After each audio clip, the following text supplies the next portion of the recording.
de ellas es que estamos en un espacio el cual pretende, digamos, reflexionar, pero también conocer muchas cuestiones que son de orden vitales para nuestra disciplina deportiva.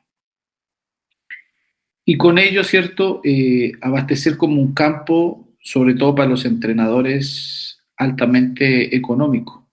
Yo puse en Facebook la otra vez, si los entrenadores pudieran este, escribir lo que hacen, podrían cobrar más. ¿Ya? Esta es una conferencia, digamos, que va a ser grabada desde acá para compartirla a los compañeros que no se encuentran, ¿verdad? Entonces voy a empezar a grabar pantalla, digamos, desde ahora. Nueva grabación de pantalla. Esto, grabar. Y bueno, antes que todo, ¿cierto? Antes de arrancar el webinar, que por ahí todavía se están incorporando personas, quiero hacer un especial agradecimiento a, a varias personas que han podido colaborar con este mega evento internacional. Habemos de México, Perú, Colombia y demás países, especialmente digamos, tres patrocinadores de este gran evento. Ya mostrarles las láminas, que son el maestro Derison Montiel de Colombia, que colaboró con el patrocinio de mucha gente en Colombia, aportando un granito de arena muy relevante, muy importante. Para él, públicamente, se le hace el agradecimiento especial en primera instancia. Daedo Colombia también fue patrocinador de nosotros, y la Federación Colombiana de Taekwondo, principalmente con el entrenador que apoyó mucho la causa, conversamos mucho, reflexionamos, el entrenador de la Selección Nacional de México, de Colombia, William Duarte, y el presidente Cito René Forero, quienes entre esas cuatro personas, el dueño de Daedo, ¿cierto?, de Colombia, Denison Montiel, William Duarte y Cito René Forero, patrocinaron este gran evento. Entonces, para mí, de verdad, con todos los años que ya llevo trabajando en este tema, nunca había pasado eso. Eso quiere decir que las cosas se están haciendo de manera muy buena o muy positiva. Antes de arrancar esta conferencia, este webinar, ¿verdad? Les voy a comentar algunas cositas. Una de ellas es que vamos a tener una jornada relativamente larga, 4 horas, así que preparen el café, 4 o 5 horas, en donde trataré de dar la mayor explicación de los procesos de planificación, de tal manera que ustedes tengan la oportunidad de aprender bien esto, además que va a quedar grabado, y poder de alguna manera generar una especificidad, una especialidad o un rango diferenciador o un trabajo distinto para sus atletas más destacados. Es decir, muchas veces nos encontramos con atletas que sobrepasan la media y 3 veces a la semana o 4 veces a la semana. Es un entrenamiento pobre, entre comillas, ¿cierto? Porque no, el niño tiene mucho talento, ¿cierto? Eso todos lo sabemos. Entonces, ¿cuál es la idea? Que se pueda generar un programa de planificación para esos niños, hablar con los padres y decirle, mira, el niño va muy bien 3 veces a la semana, pero es mejor que trabaje de una manera individualizada. Uno de los pilares fundamentales del entrenamiento es la individualización de las cargas.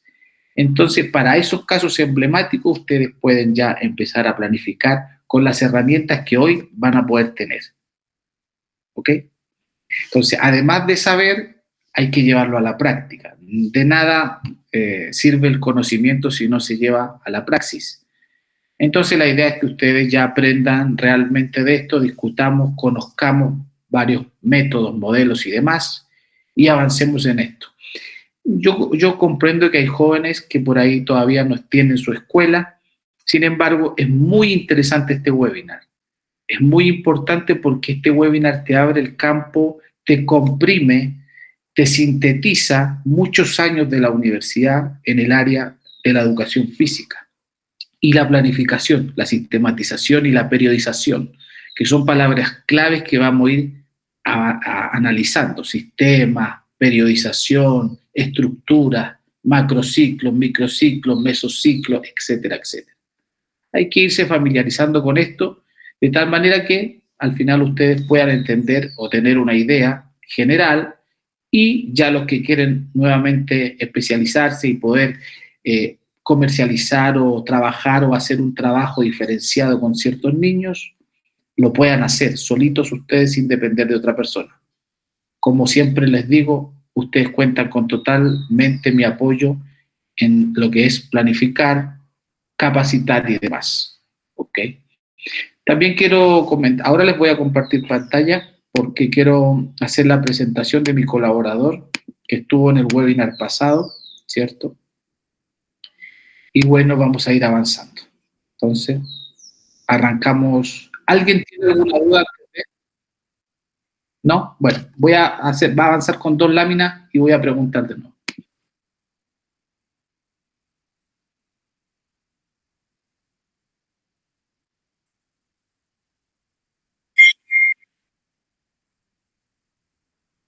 Los que tengan alguna duda pueden interrumpir sin problema. Bien. Ese es el problema cuando a veces se empiezan a incorporar a última hora, ese generó un pequeño inconveniente. Bueno. Como les dije, patrocinador de Denison Montiel, Daedo, Federación Colombiana de Taekwondo. Este es el gran evento, creo que es muy importante, sobre todo a inicios de año, cuando uno tiene que tener una perspectiva de cómo va a guiar el proceso, ¿cierto? Y agradecer, ¿cierto?, a los sponsors, a los patrocinadores.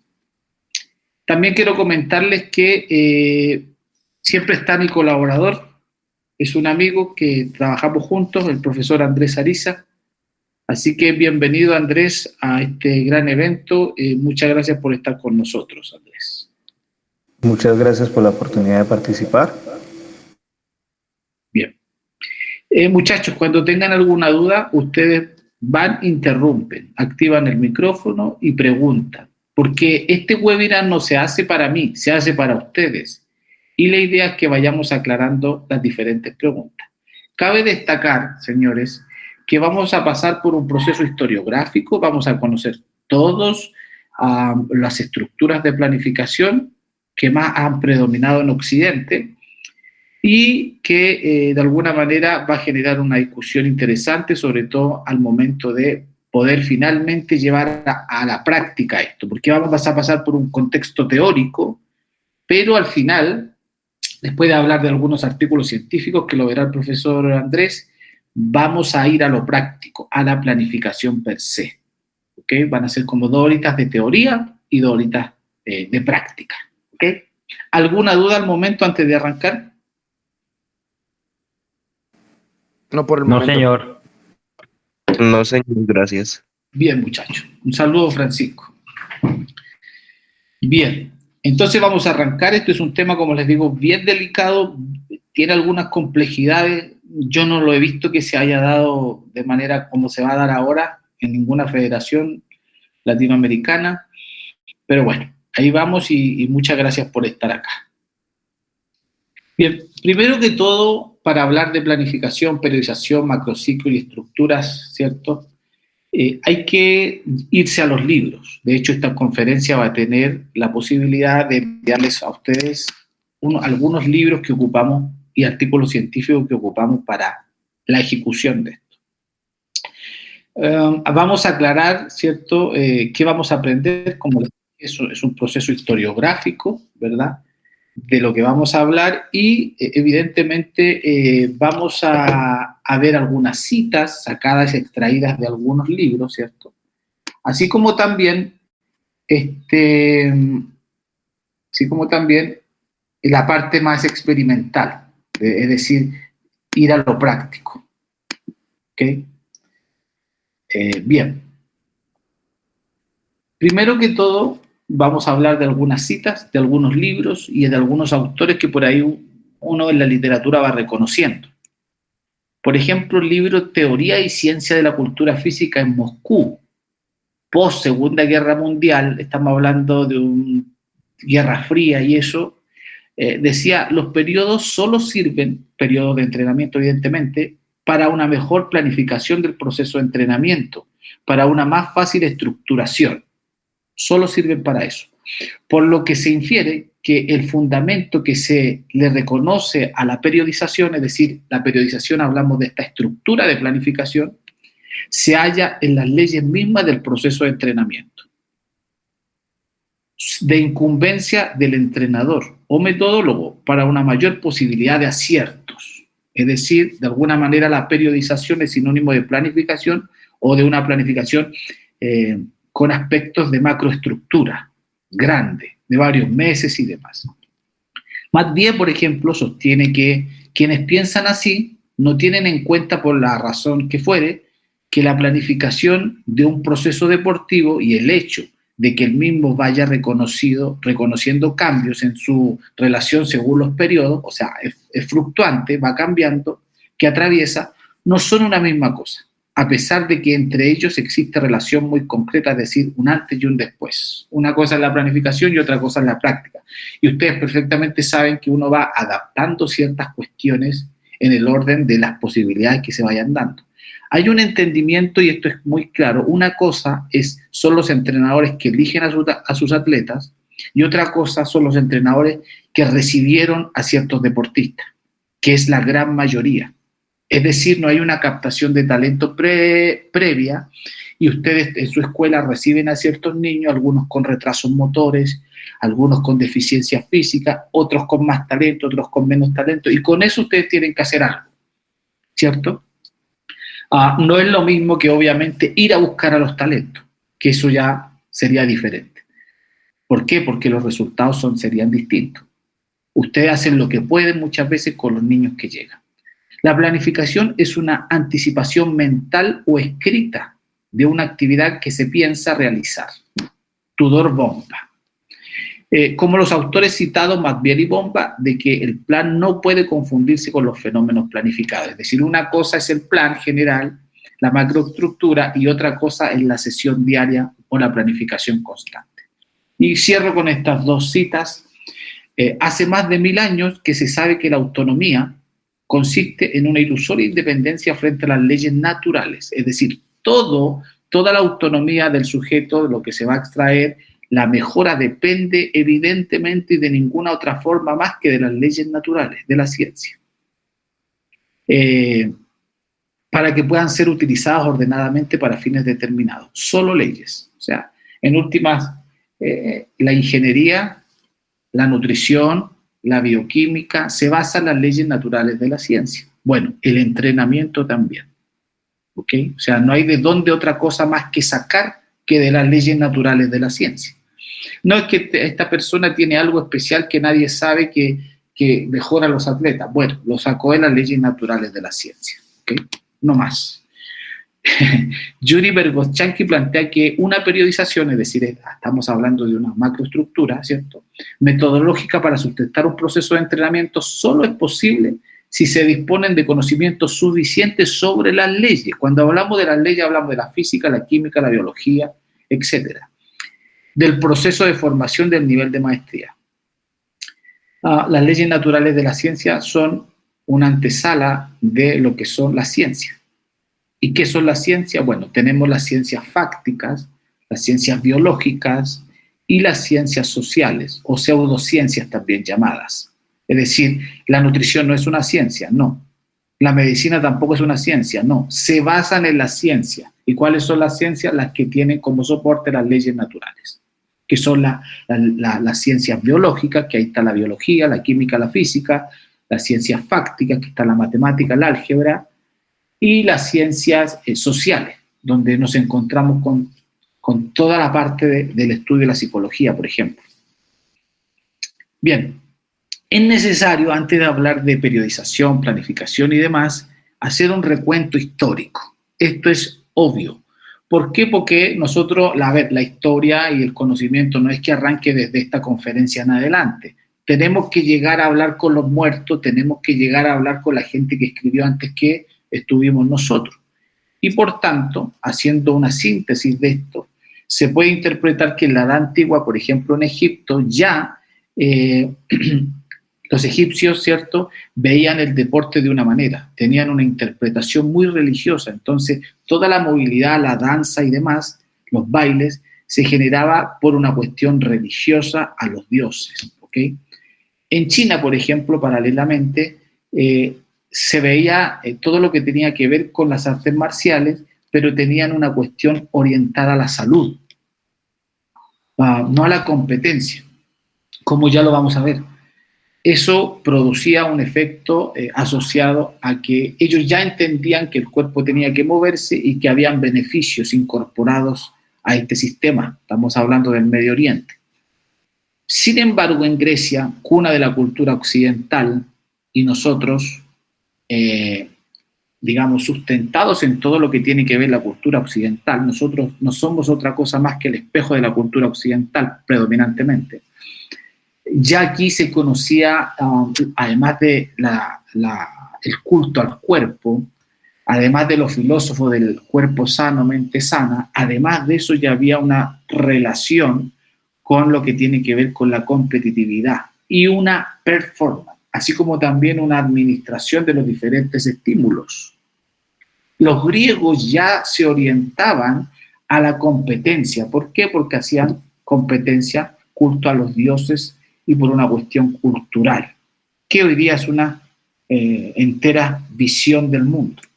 De los griegos parten las Olimpiadas, de los griegos parte el que hoy se conoce como running, la lucha, el boxeo, etcétera, etcétera.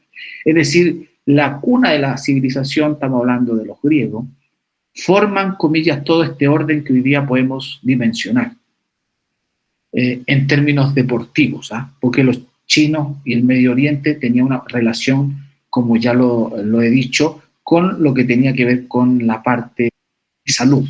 ¿Okay? Una persona que quiere entrar. Bueno.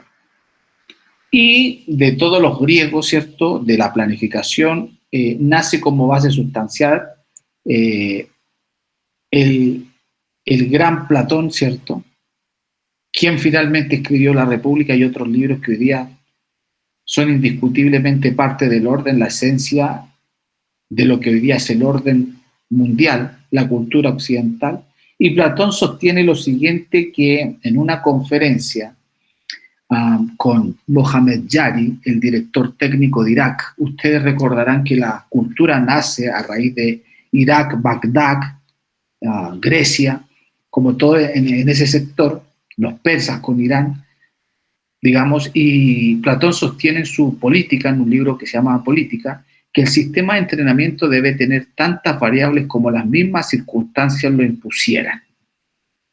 La base de estos dos libros que yo he podido desarrollar es esto, porque los comportamientos tácticos, lo dijo Platón en el año, digamos, 347 antes de Cristo, dice, abro comillas, el sistema de entrenamiento, así como los sistemas tácticos, ¿cierto?, deben tener tantas variables como las mismas circunstancias lo impongan. Es decir, cuando yo enseño táctica, esto es un paréntesis, tengo que ver cortar los momentos. Entonces, en un momento hago cleans, salgo y pateo, por ejemplo. Bueno, eso es una variante dentro del círculo del comportamiento táctico en un combate. Y así hay muchos, ¿cierto? Muchos, está lleno. Entonces uno va pixelando, cortando, segmentando y no cae en esa monotonía de patear solamente al peto un banda al chaye, como si solamente eso ocurriera en un combate, ¿no? En un combate ocurren muchas cosas. Uno está en medio de la pista, está en la esquina de la pista, es decir, hay muchas variabilidades. Y el entrenamiento, lo decía ya Platón, se sostiene bajo la cantidad de circunstancias que lo impongan. Aquí ocurre un fenómeno especial. En estos años existía ya el tetra. Esto es muy importante, porque el tetra fue el primer sistema de periodización o llamado en este lenguaje el primer microciclo en el mundo. El tetra, tienen como 2000 años atrás. Y bueno, en Grecia lo que ocurría era que se generan ejercicios de sobrecarga, los cuales han realizado a través de pesos, elevaciones, pulsear con el compañero, rotaciones de tronco, y muchos ejercicios como la lucha, ¿cierto? Y demás, para preparar a los soldados, digamos, a los guerreros que en esos tiempos había. La espada, por ejemplo, era un instrumento y demás. Pero el tetra tenía una particularidad que sistematizaba, es decir, un día suave, otro día más intenso, un día suave y otro día un poco más fuerte. ¿Okay? Había un orden lógico, ya lógico, como hoy día el que se ocupa modernamente, como cuando los profesores no planifican, dicen, bueno, pero hoy día estuvo alto, estuvo intenso, entonces mañana lo hago suave. Esa lógica, ¿cierto? Ya lo tenían los griegos hace 2000 años atrás. Hoy día no podemos trabajar desde esa lógica. Comillas. ¿Por qué? Porque se supone que uno tiene que entregar un informe a los padres para que los padres entiendan que conforme a ese informe se va a planificar este año, o estos 2 meses, o estos 3 meses, y de alguna manera se comercializa un macrociclo, un microciclo, qué sé yo. ¿Okay? Esa es como la idea, porque ya, digamos, hablar del tetra y hacerlo como lo hacían los griegos hace 2000 años atrás no tiene como mucho sentido. Bien, pasa el tiempo, ¿cierto? Y bueno, todo el contexto geopolítico hace que en Bagdad e Irak los movimientos intelectuales bajen un poco la guardia, pero sin embargo igual se seguía trabajando con el tetra, y ya en 1928 el EMAG es quien primero en la historia habla del entrenamiento en concebir el desarrollo de forma paralela. Paralela, estamos hablando de estas dos, o sea, uno va por acá y el otro va por el ladito. Porque antiguamente la técnica o los ejercicios de espada, en aquellos años antes, se veía diferenciada. En cambio, ya el EMAG lo que hace es asociar esta condición física orgánica, técnica y táctica, de manera de coordinar las variables de la preparación, y no hacer una etapa exclusiva del área física y otra del área técnica. Por eso es que nos fuimos a la historia, y desde el tetra, de hablar de los griegos, pasamos ya a 1928. Bueno, sin embargo, estos autores tenían varias propuestas, y una de ellas, y por eso puse esta lámina, era que ellos planificaban o generaban, no planificaban en el papel obviamente, pero tenían la tendencia de hacer ciertos ejercicios conforme a la temperatura y, digamos, a la lluvia. En la lluvia hacían algo, cuando había sol, a las estaciones, ¿cierto? Entonces, hasta entonces se planificaba en periodos, pero no se puede hablar de periodización. O sea, habían periodos y sobre todo asociados al clima, sino hasta la aparición de un artículo de Letunov sobre el sistema de planificación de entrenamiento, en el cual hace una crítica. Él adopta o hace adaptaciones personales e individuales de todos y cada uno de los atletas de un plantel, es decir, ya empieza como a existir el proceso de individualización, y que por lo demás es un concepto totalmente riguroso y que está en vigencia hasta la actualidad, lo que tiene que ver con la individualización. Es decir, yo entiendo, y uno por ahí se llena de inconvenientes y dice, bueno, pero es que yo tengo niños de 5 años en una clase y hasta 12 años. Está bien, eso es un trabajo de iniciación deportiva. ¿Okay? Ya cuando se requiere ir a una competencia, el padre de esa familia debe entender que, comillas, el entrenamiento debería ser individualizado, sistematizado y por tanto planificado. Como siempre, los alemanes hacen estragos, ¿cierto? Ya en 1930 se escribe desde Picala, el autor Picala escribe el libro Athletics. Un libro que tenía ciertos conceptos básicos de formación, que fue publicado en 1930 en colaboración con otros entrenadores, y uno de los puntos que tenía el libro en términos sintéticos es que el entrenamiento debe presentar una alternancia ondulatoria entre trabajo y recuperación. La pregunta es, ¿un trabajo cuánta recuperación requiere? ¿Cuánta recuperación requiere el trabajo de fuerza? ¿Cuánta recuperación requiere el trabajo de una intensidad alta? Ya lo veremos más adelante. Cuando se incrementa el factor de intensidad simultáneamente debe ir disminuyendo el volumen. Una cuestión lógica, fácil, que todo entrenador por ahí ya la ha escuchado. Volumen e intensidad no tienen que ir paralelamente, uno sube y el otro baja, evidentemente. Ya en 1930, o sea, que hoy día tener esa conversación sería un poquito anacrónica, ¿cierto? Y 3, es necesario que todo entrenamiento específico sea edificado sobre la base de un acondicionamiento amplio y general. O sea, primero la preparación física y después la parte técnica. Entonces, entre comillas, en la escuela de ustedes deberían tener varios grupitos, algunos, digamos, que están generando o están en búsqueda de las simetrías corporales, de la pérdida de peso, de la adaptación, ¿cierto? Y ya otro grupo ya con un componente de una forma deportiva, y ya el tercer grupo con un estilo deportivo. Eso debería ser un poquito la graduación. Y en términos de conceptos básicos generales de formación, además de estos 3 principios, Picala propone 4 periodos anuales. Entrenamiento de preparación, entrenamiento de primavera, entrenamiento de verano, entrenamiento de recuperación en otoño e invierno. Si se dan cuenta, aquí hay 4 periodos, ¿cierto? 3 principios que en la actualidad no están tan lejos de la lógica que hoy día se está procediendo.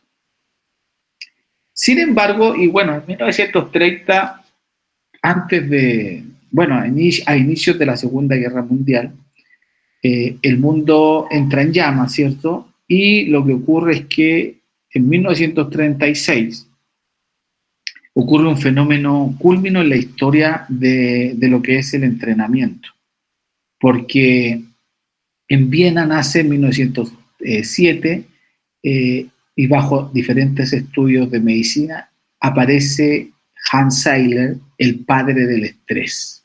Ustedes seguramente han oído escuchar de lo que es la supercompensación. Bueno, o adaptación general. Todo lo concerniente a los procesos de adaptabilidad fisiológica del organismo nacen a raíz de este señor. Es decir, influye en la capacidad de las personas a enfrentarse o adaptarse a diferentes consecuencias en el ámbito, principalmente, él como era médico lo veía en el ámbito clínico, pero si nos damos cuenta, el deporte es un estrés físico, por ejemplo, correr, 10 kilómetros o estar en una clase pateando. Cuando una persona llega, una persona que no ha practicado, y usted le pone esa carga, lo que hace es estresarlo, ¿cierto? Y con ello generar ciertos fenómenos fisiológicos que a continuación iremos avanzando y viendo.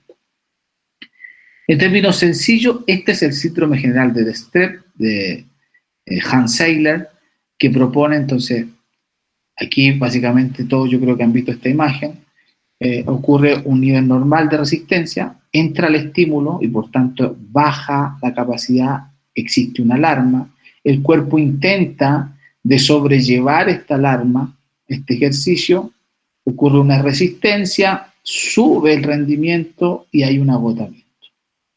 ¿Okay? Dicho de otra manera y más simple, la persona se agota, se estresa y luego el cuerpo tiene que generar esta adaptación a ciertos estímulos. Conforme a ello se genera una supercompensación, es decir, un supernivel. Pero esto sería el gráfico, ¿cierto?, en términos muy sencillos de lo que es el síndrome general de adaptación propuesto por Hans Seiler, ¿cierto? Hay un agotamiento después, porque, por ejemplo, resiste el cuerpo, existe un agotamiento, cae la curva y una cronificación o una posiblemente lesión acá. Por eso que uno en el entrenamiento tiene que trabajar con las curvas acá y de acá ir subiendo paulatinamente, de manera armónica, pero también de manera ondulatoria. ¿Para qué? Para que de un punto de arranque nosotros en el gráfico veamos finalmente cómo termina el deportista. Bueno, conforme a este tema es muy importante el síndrome general de adaptación porque viene a, digamos, solventar la problemática de base, que es cómo yo adapto al deportista. Voy a hablar un poco de esto.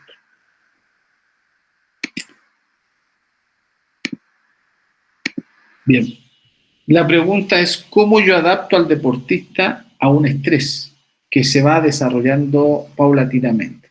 Uno podrá decir, ok, yo lo llevo a la academia y lo mantengo un año y el chico se adapta y después no va a tener problemas. Ok, pero la pregunta es entonces, ¿uno busca que se adapte a ese estímulo o uno está buscando finalmente una competencia? Que gane una competencia. Porque si estamos buscando que el chico, yo sé que en todos los casos no ocurre esto, pero este es un webinar orientado a la planificación para la competitividad o para el deporte. No estamos hablando de rehabilitación acá, ni inclusión, ni emancipación, ni habilidades emocionales, nada de eso. Eso lo dejaremos para otro webinar. El punto es, si yo quiero que el niño compita, y estoy en un proceso de estrés constante. Tengo que saber manejar cuáles son los tiempos de recuperación por cada estrés. ¿Por qué? Porque si yo no le doy el tiempo necesario para que el chico se recupere fisiológicamente, vamos a caer en una fatiga periférica o general. Y eso es grave porque, en última, el concepto de economía deportiva es vital en estos términos. Como varias veces lo he dicho, cualquier entrenador te sube el rendimiento. El punto fundamental es en cuánto tiempo. Estamos hablando de competencia, periodización y planificación para la competencia. Se planifica, se periodiza para la competencia.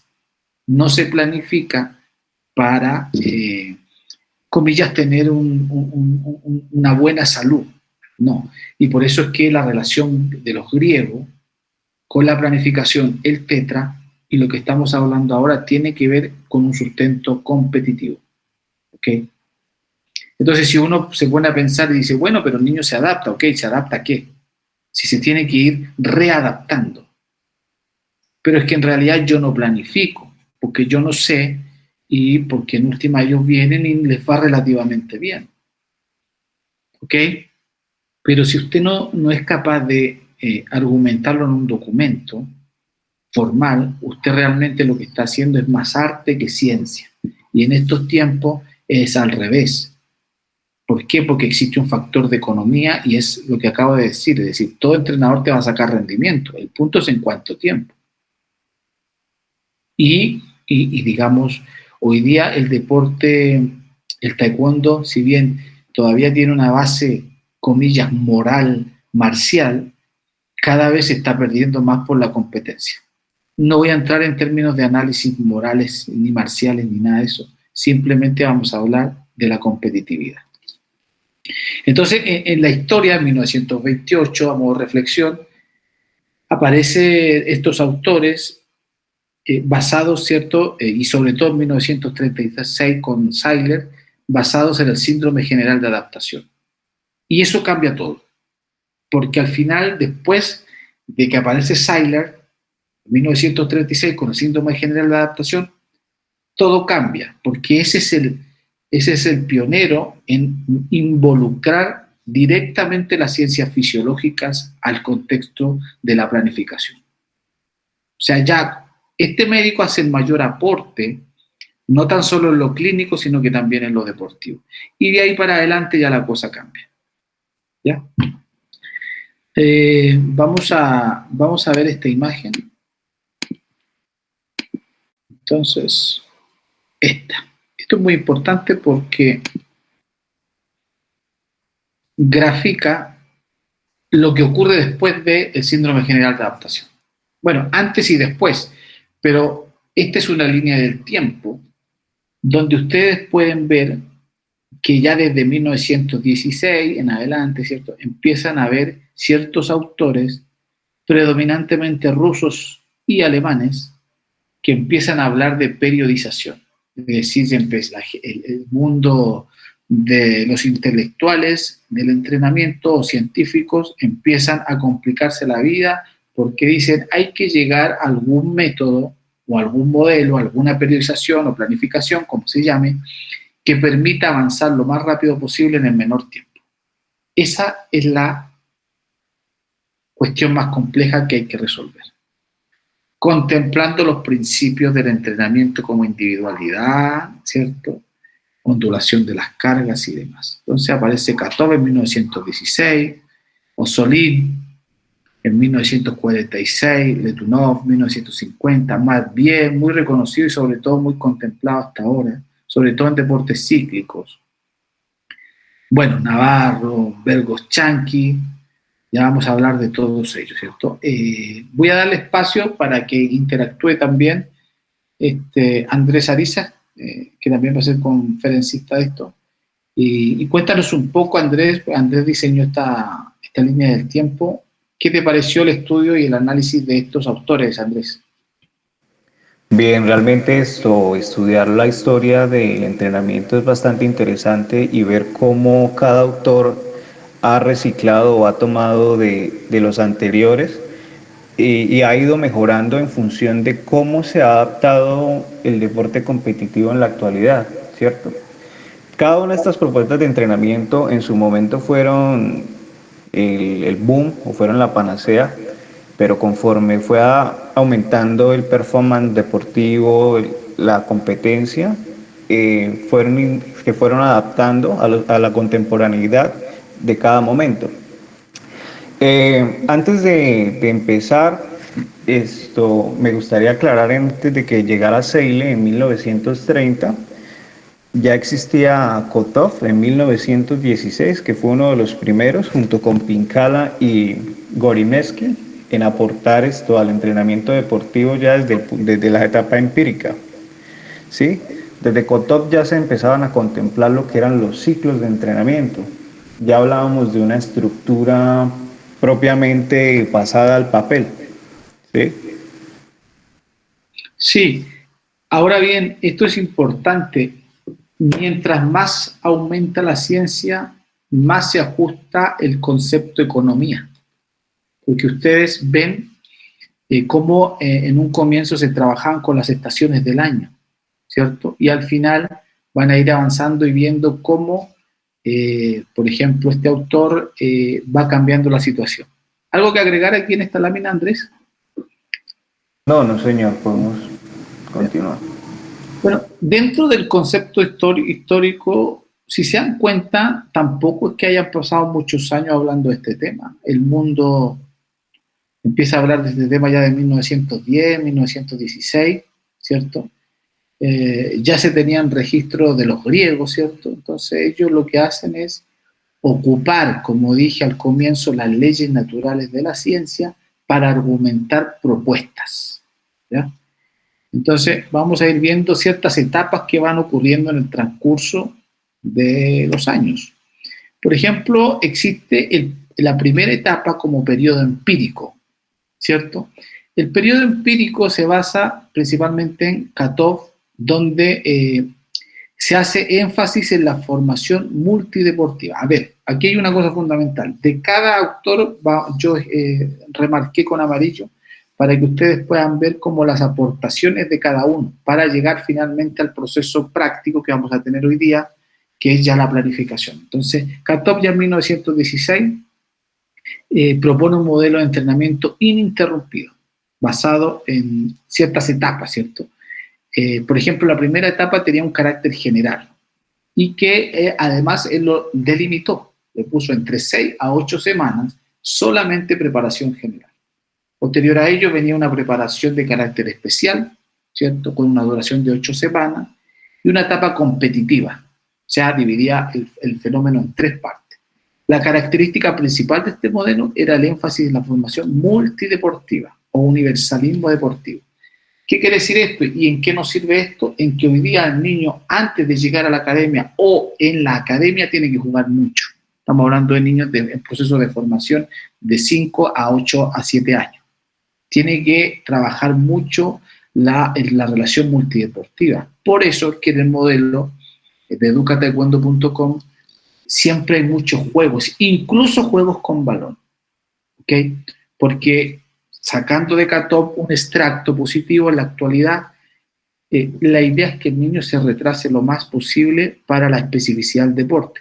Adriana Cerezo, de España, por ejemplo, decía que antes de entrar a hacer taekwondo, hizo todos los deportes habido y por haber, donde en una entrevista lo comenta, el abuelo lo llevaba a todos lados. Estamos hablando de la atleta española que salió segunda en las últimas Olimpiadas. Sí, en la última. Granti, en 1939, incluye por primera vez una etapa fundamental. Si pueden apagar los micrófonos, se lo agradecería. Antes de que pases a Granti, me gustaría añadir algo de Katov, ¿sí? Bueno, Katov fue el primero que empezó con el entrenamiento ininterrumpido y lo dividió en ciclos. Ya empezamos a hablar de una macroestructura. Estos 3 ciclos de entrenamiento general, en el entrenamiento general no se determinaba un tiempo en específico, sino que dependía del atleta y buscaba desarrollar los órganos respiratorios y la masa muscular. En el ciclo de entrenamiento preparatorio, que tiene una duración de 6 a 8 semanas,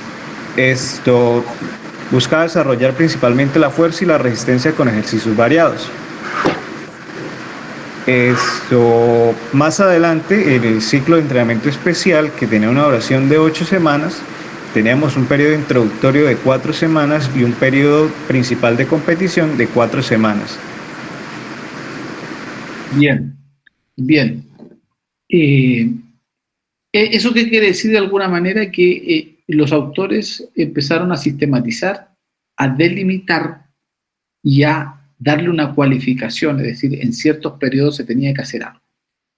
Granti en 1939 incluye la etapa de transición. Esta es una etapa muy importante porque finalmente al deportista le da un descanso activo y genera también, por tanto, un ajuste a cada disciplina deportiva y su especificidad, ajustándolo al calendario competitivo. O sea, ya se hablaba de un calendario de ciertas competencias y de ciertos tiempos óptimos para el entrenamiento, lo cual genera un auge en las diferentes investigaciones en el ámbito de la fisiología y la biomecánica. Ahora les voy a decir una cosa. Lo que hoy día hace que se rompan los diferentes récords, las diferentes marcas, los diferentes resultados, principalmente hoy día en niveles altos, no es la fisiología. ¿Por qué? Porque sabemos perfectamente cómo funciona un corazón, sabemos perfectamente cuánto descanso hay que dar al atleta, sabemos perfectamente lo que hay que hacer, digamos los entrenadores más experimentados y los investigadores científicos, sabemos perfectamente lo que hay que hacer. Sabemos cómo captar talentos perfectamente. Sabemos cuáles instrumentos hay que ocupar perfectamente. Tenemos todo clarísimo en términos de lo que hay que hacer y las cargas y demás. Sin embargo, lo que hoy día empieza a romper récord, a aumentar la puntuación y demás, es el componente biomecánico. Es decir, por ejemplo, o biométrico, también dicho, son conceptos diferentes, pero son parecidos. Por ejemplo, lo que hace que hoy día la puntuación aumente es todos los procesos objetivos confiables y fiables que va trayendo la tecnología a nuestro deporte. Con ello, ¿cierto? La biomecánica mejora los trajes de natación, por tanto se nada más rápido. El fútbol ya no se juega con una pelota tan pesada, con un balón. Y el taekwondo, con todo el aparataje tecnológico, uno va adaptándose a esos procesos y va generando mayor puntuación y obviamente la reglamentación va cambiando. Todo esto se puede extraer desde el periodo empírico, básico. Este autor, por ejemplo, ya en 1949, post Segunda Guerra Mundial, sostiene que el entrenamiento debe ser entendido como un proceso a largo plazo, cosa que por ahí no hacemos. ¿Por qué? Porque el grado de permanencia de los atletas es muy bajo. La pregunta es, ¿ustedes alguna vez han conocido que se les debe tomar a los padres y apoderados del niño un cuestionario de permanencia? Porque la pregunta es, si el padre es permanente, ¿el niño puede ir a la escuela constantemente? Sí. Si el padre no es permanente o no es constante, dicho de otra forma, ¿cierto? ¿El niño podrá llegar a los entrenamientos? No, si no es constante. Conclusión, si tiene talento y no llega al entrenamiento, ¿suma? ¿Llega a ser seleccionado nacional? No. Ahora la pregunta es, ¿quién de ustedes sabía que era importantísimo tomarles un cuestionario de permanencia para ver si es constante el padre y pueda llevar al niño al entrenamiento? Nadie. Entonces ahí hay un cuestionario interesantísimo que hay que solventar y manejar muy bien. O sea, parece muy simple, pero si el niño tiene todo el talento y no llega a la clase, la verdad es que talento solo no llega. Tiene que haber una disciplina, un entrenador, una constancia, una permanencia de los padres para que el niño de 5, 6, 7, 8, 9, 10 años pueda seguir yendo a la escuela. Y a esos padres tenemos que ubicar. ¿Existe el cuestionario? Sí. ¿Es para otra conferencia? Sí.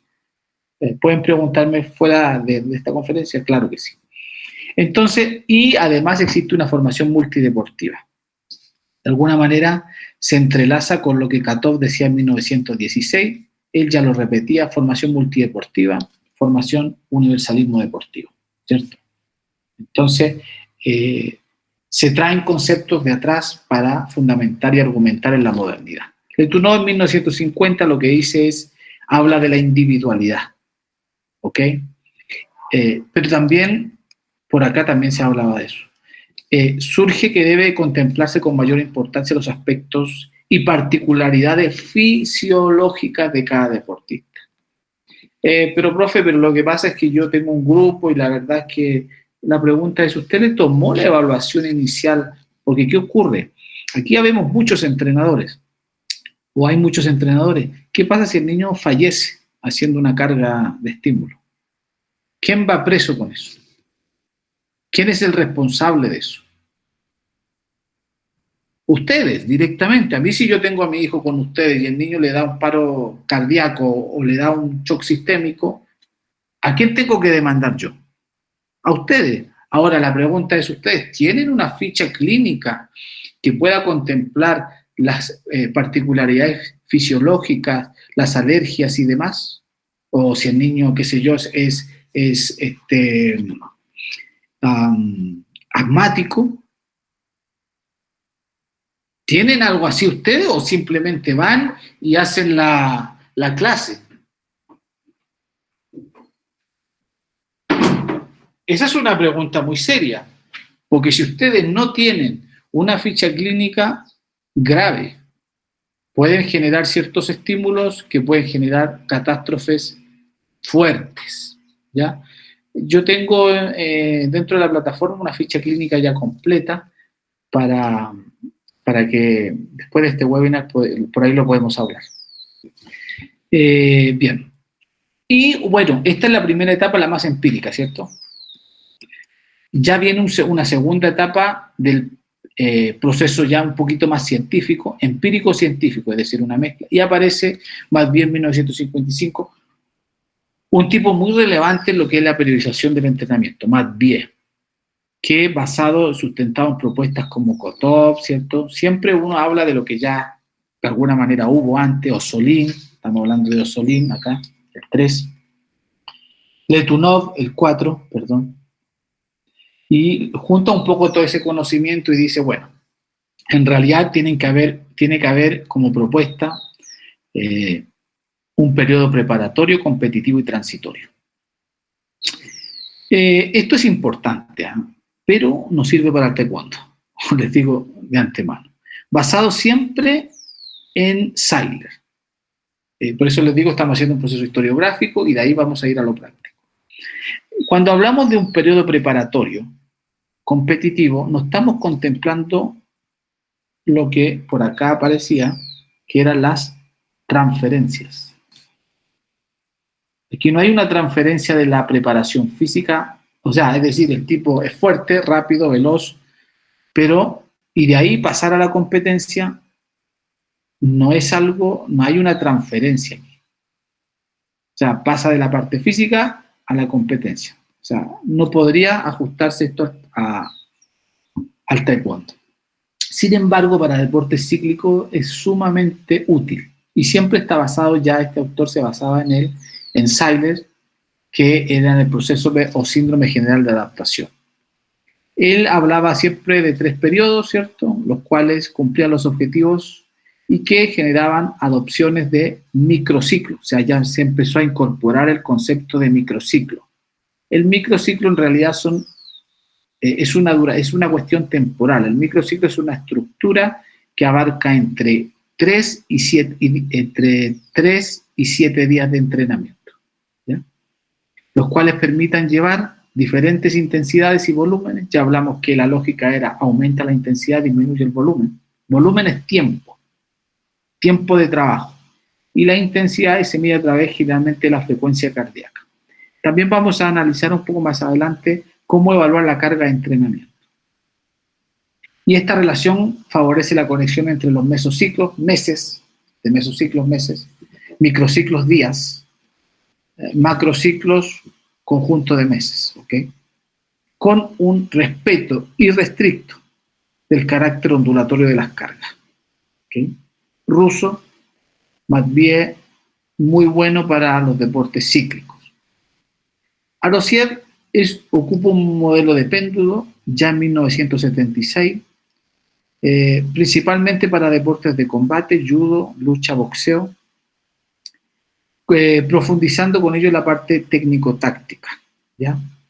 Y divide esto en cuatro cuestiones: planificación anual del entrenamiento junto con la adquisición de la pérdida de la forma deportiva. O sea, él entendía que siempre había un tope de aguante de la planificación del entrenamiento y de la adquisición de la forma deportiva. O sea, nosotros no podemos estar en un proceso de adquisición de forma deportiva por mucho tiempo, ¿ok? Porque eso cae. Un manejo constante y alternado de la fase de acumulación y realización. Yo acumulo cuando junto volumen basado en ciertas intensidades, las capacidades físicas. Eso es acumulación. Y la realización habla de, finalmente, el componente técnico. En ejecución, es decir, en la parte técnica del combate. Se implementan microciclos principalmente, los cuales cumplen con un trabajo especial, y los microciclos de regulación, ¿ya?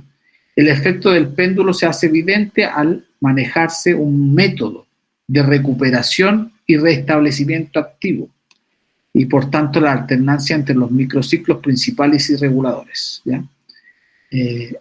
Hay siempre un contexto ondulatorio en las cargas, es decir, una carga tiene que ir, subir, bajar, y así paulatinamente con una tendencia hacia el ascenso. Aquí hay otros autores, ¿verdad?, que hablan de una doble periodización, junto con su colega Vergoschanki, que finalmente hacen periodos en donde el volumen y la intensidad son altas, es decir, aquí no contempla esta relación antagónica entre el volumen y la intensidad. Generalmente son para deportes que no son de combate y son deportes más ciclos. Ya en 1977, por ejemplo, el alemán Tisne propone un sistema de altas cargas buscando un nivel de rendimiento alto. Durante la totalidad de la temporada tampoco se puede, tienen que haber descansos, tienen que haber transferencias, es decir, en última se empieza a experimentar y se empiezan a generar estudios que sí parcialmente daban resultados, pero no en el taekwondo ni en todos los deportes. Sin embargo, ya en la tercera etapa del periodo científico aparece Yuri Vergoschanki con una frase interesante también que sumo a esta lámina, que solamente un idiota puede hacer que otro idiota se canse. Repito, solamente un idiota puede hacer que otro idiota se canse. Abro comillas, cito a Yuri Vergoschanki. Es decir, no es necesario que un deportista se canse, dado que si uno contempla la recuperación, los ejercicios y la ondulación de las cargas, y como también un buen volumen y una buena intensidad, el deportista, dicho de otra manera, el deportista podría llegar a todos los umbrales que se requieren sin un mayor agotamiento. De alguna manera él es polar en decir esto, pero también uno entiende que muchos entrenadores preparan a los atletas como casi para ir a una guerra. Y esto es un proceso científico, que uno tiene que saber cuál es la recuperación por cada estímulo. El entrenador ruso, bueno, nació en Ucrania en realidad, Yuri Vergoschanki.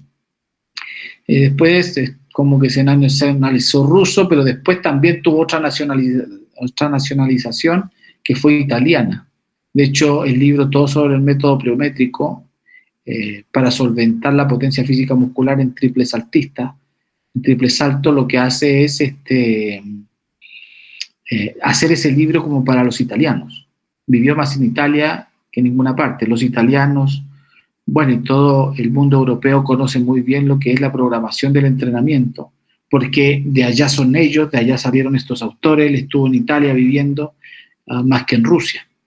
Entonces concluyó el término de planificación. O sea, fue este tipo quien finalmente habla de, excluyó el término, ¿cierto?, de planificación y generó un concepto mucho más, comillas, elaborado, que empezó a hablar de lo que era la programación, generando diferentes estrategias desde la organización, ¿ok? Desde fases, conociendo las condiciones y posibilidades del deportista, siguiendo un control metodológico en pos de establecer una compensación mucho más importante y ajustada, ¿ok? Eso es muy importante. Y habló de bloques. Bueno, quienes más copiaron de esto en Latinoamérica fueron en primera instancia los cubanos, sobre todo contemplando los procesos metodológicos, y bueno, tuvieron muchos logros en su momento. Hoy día están como en una caída, sobre todo en el tema de medallero, y en el taekwondo están en una caída catastrófica. No han podido avanzar con eso.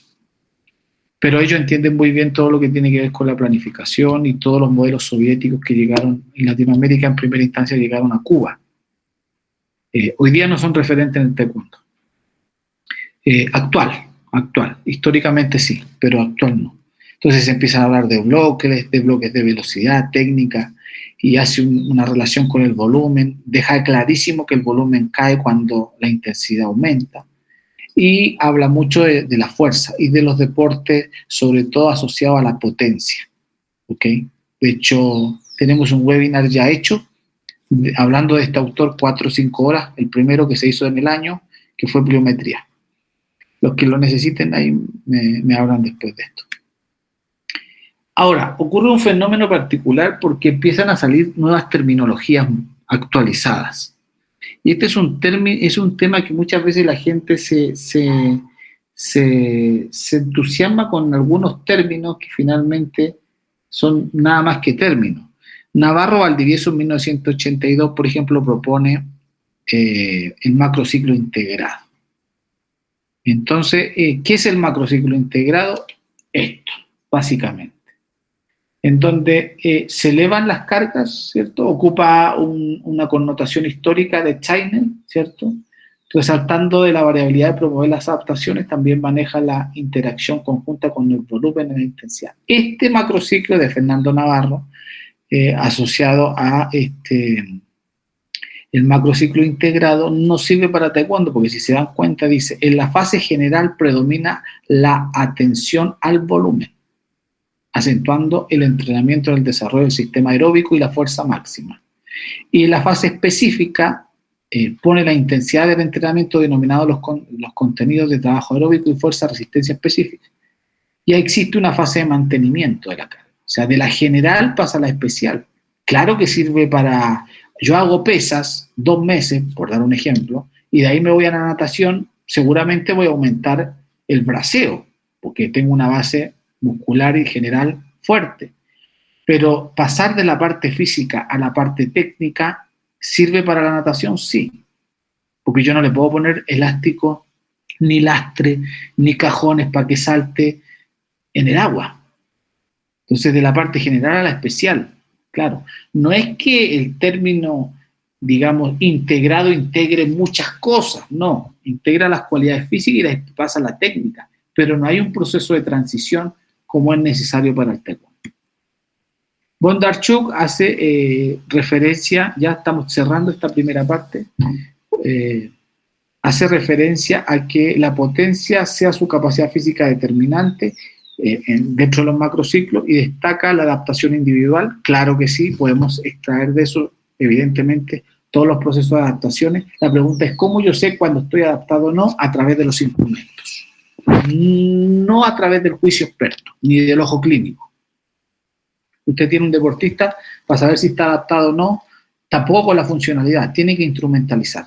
Todo lo que se instrumentaliza es verdad, es cierto, ayuda. Por ejemplo, si yo instrumentalizo que los niveles de lactato son óptimos, si yo instrumentalizo que la potencia es óptima a través de la plataforma Axon Young que mide la potencia física muscular del tren inferior, si yo instrumentalizo, qué sé yo, la frecuencia cardíaca, si yo instrumentalizo el equilibrio, la pregunta es cómo mido todo ese tipo de cosas. Bueno, eso va a ser para otro webinar, ¿cierto?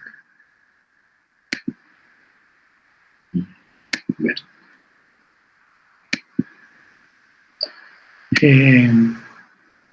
Es decir, los niveles de adaptación se revisan a través de la instrumentalización, ¿cierto? Maneja un proceso de desarrollo, mantenimiento y descanso, ¿cierto? Plantea la articulación de los trabajos técnicos y preparación general, de forma que se puedan potenciar la preparación especial. Ya vamos a ver todo eso con más detalle. Sin embargo, ya en 1985, inspirado en Yuri Verkhoshansky, dos autores forman esta estructura de ATR, que en última es la que tenemos que aprender. O sea, ¿qué hicimos en esta primera instancia? Avanzamos con todo el proceso historiográfico para comprender un poco lo que es la programación, la sistematización, las estructuras, la periodización, pero finalmente este 12, Isurin y Keverin, en 1985, basados principalmente en Yuri Verkhoshansky, hablan de acumulación, transformación y realización. Y esta es la que hay que aprender y la que vamos a aprender hoy. Donde el objetivo es cumplir los trabajos propuestos durante dichas fases, antes de la competencia fundamental caracterizada por acumulación, transformación y realización. Esto de aquí para adelante ya la cosa se viene directa para el taekwondo. Entonces, cuando uno habla de acumulación, si se da cuenta acá, dice fuerza máxima, resistencia aeróbica, formación técnica básica. Esto hay que ver en acumulación. En la transformación, resistencia a la fuerza, resistencia mixta y anaeróbica, y tolerancia a la fatiga y de la técnica. Y en realización, capacidad de velocidad, programación integrada, dominio técnico y táctico. Comillas. Bueno, de ahí lo vamos a ver en realidad con algunos videos. En la acumulación se pretende incrementar el potencial técnico y motor, acumulando bases para la preparación específica, ampliando el repertorio de elementos técnicos. En la transformación se busca convertir el potencial adquirido previamente en las cualidades específicas, enfatizando la tolerancia a la fatiga, la explosividad de los gestos deportivos y la estabilidad de la técnica. Y la C, en la realización se persigue lograr los resultados planteados inicialmente con ayuda del trabajo realizado durante las dos fases anteriores. Bompa en 1986 habla de otro proceso metodológico, ¿cierto? Con un largo estado de la forma deportiva, ¿cierto? Con varios niveles y que se manejan elementos competitivos sin exceso de dificultad, cosa que realmente nos suma mucho a la estructura del ATR. Yo creo que el ATR es la estructura que más, y ya lo vamos a ver, ¿cierto?, en ciertos papers, que mejor está adaptada al taekwondo. García Manso también habla de una demanda de la modalidad deportiva, es decir, de la reglamentación, que todo se tiene que ajustar a las diferentes cargas a la modalidad deportiva. Y también hace un aporte en definir los parámetros de evaluación deportiva, una cuestión que todavía no cala muy hondo. Conozco a muy buenos entrenadores, pero siguen siendo empíricos, incluso entrenadores de toda talla, porque no evalúan. Y repito, no evalúan, no hacen testeo. Y se confían con el ojo, y el ojo en realidad no llega. Se los digo por experiencia propia. A veces uno ve deportistas en el combate relativamente bien, le hace ciertas pruebas físicas y son deficientes. Es decir, que el mismo atleta puede aumentar mucho más su performance, pero como el entrenador no sabe, lo deja quieto y se estanca. Conocer la importancia de los presupuestos básicos como la determinación de los medios y ejercicio del desarrollo de los mismos. Y organiza las cargas en función al efecto residual establecido por Yuri Verkhoshansky. Claro, Yuri Verkhoshansky habla que hay un efecto residual que se puede transferir. Por ejemplo, cuando uno hace una acumulación, fuerza, va al gimnasio, etcétera, se genera un efecto residual que sirve para la transferencia, y la transferencia genera un efecto residual que sirve para la realización, es decir, para todo lo que tenga que ver con el componente técnico, ¿ya? Y la lucha, y las descargas. Así, uno puede ir extrayendo ciertas cositas. Por ejemplo, Forteza de la Rosa en 1998 ya habla del tema de campana, basados en otros modelos de Barovier y demás. Seylup Vargas en 1998 empieza con el autoaprendizaje del deportista. O sea, empezamos a meter cuestiones variables y demás que van generando toda una narrativa y un contexto teórico que nos sirve para finalmente desarrollar una variabilidad deportiva con especificidades y con un aumento en la disminución del grado de error, ¿ya? Y aquí encontramos ya finalmente como un esquema mucho más fácil que lo que hace es graficar a ciertos autores. Es decir, Matvié, Ossolini y Mano hablan de sesión junto con Harrell, Pompa, Platonov, Verkhoshansky, sí. De microciclos, sí, todos ellos hablan de ello.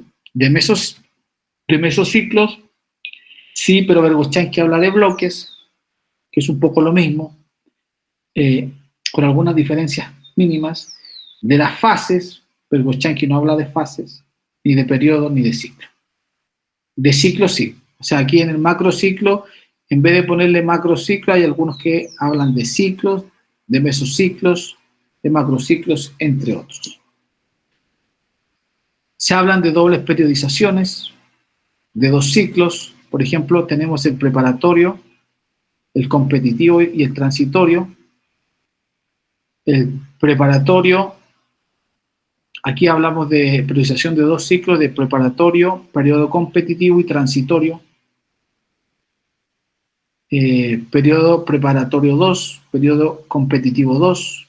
¿Ok? Entonces, los autores empiezan a jugar un poco con poder repetirse el esquema, pero también inhiben a algunos autores algunas etapas fundamentales que ya analizaremos.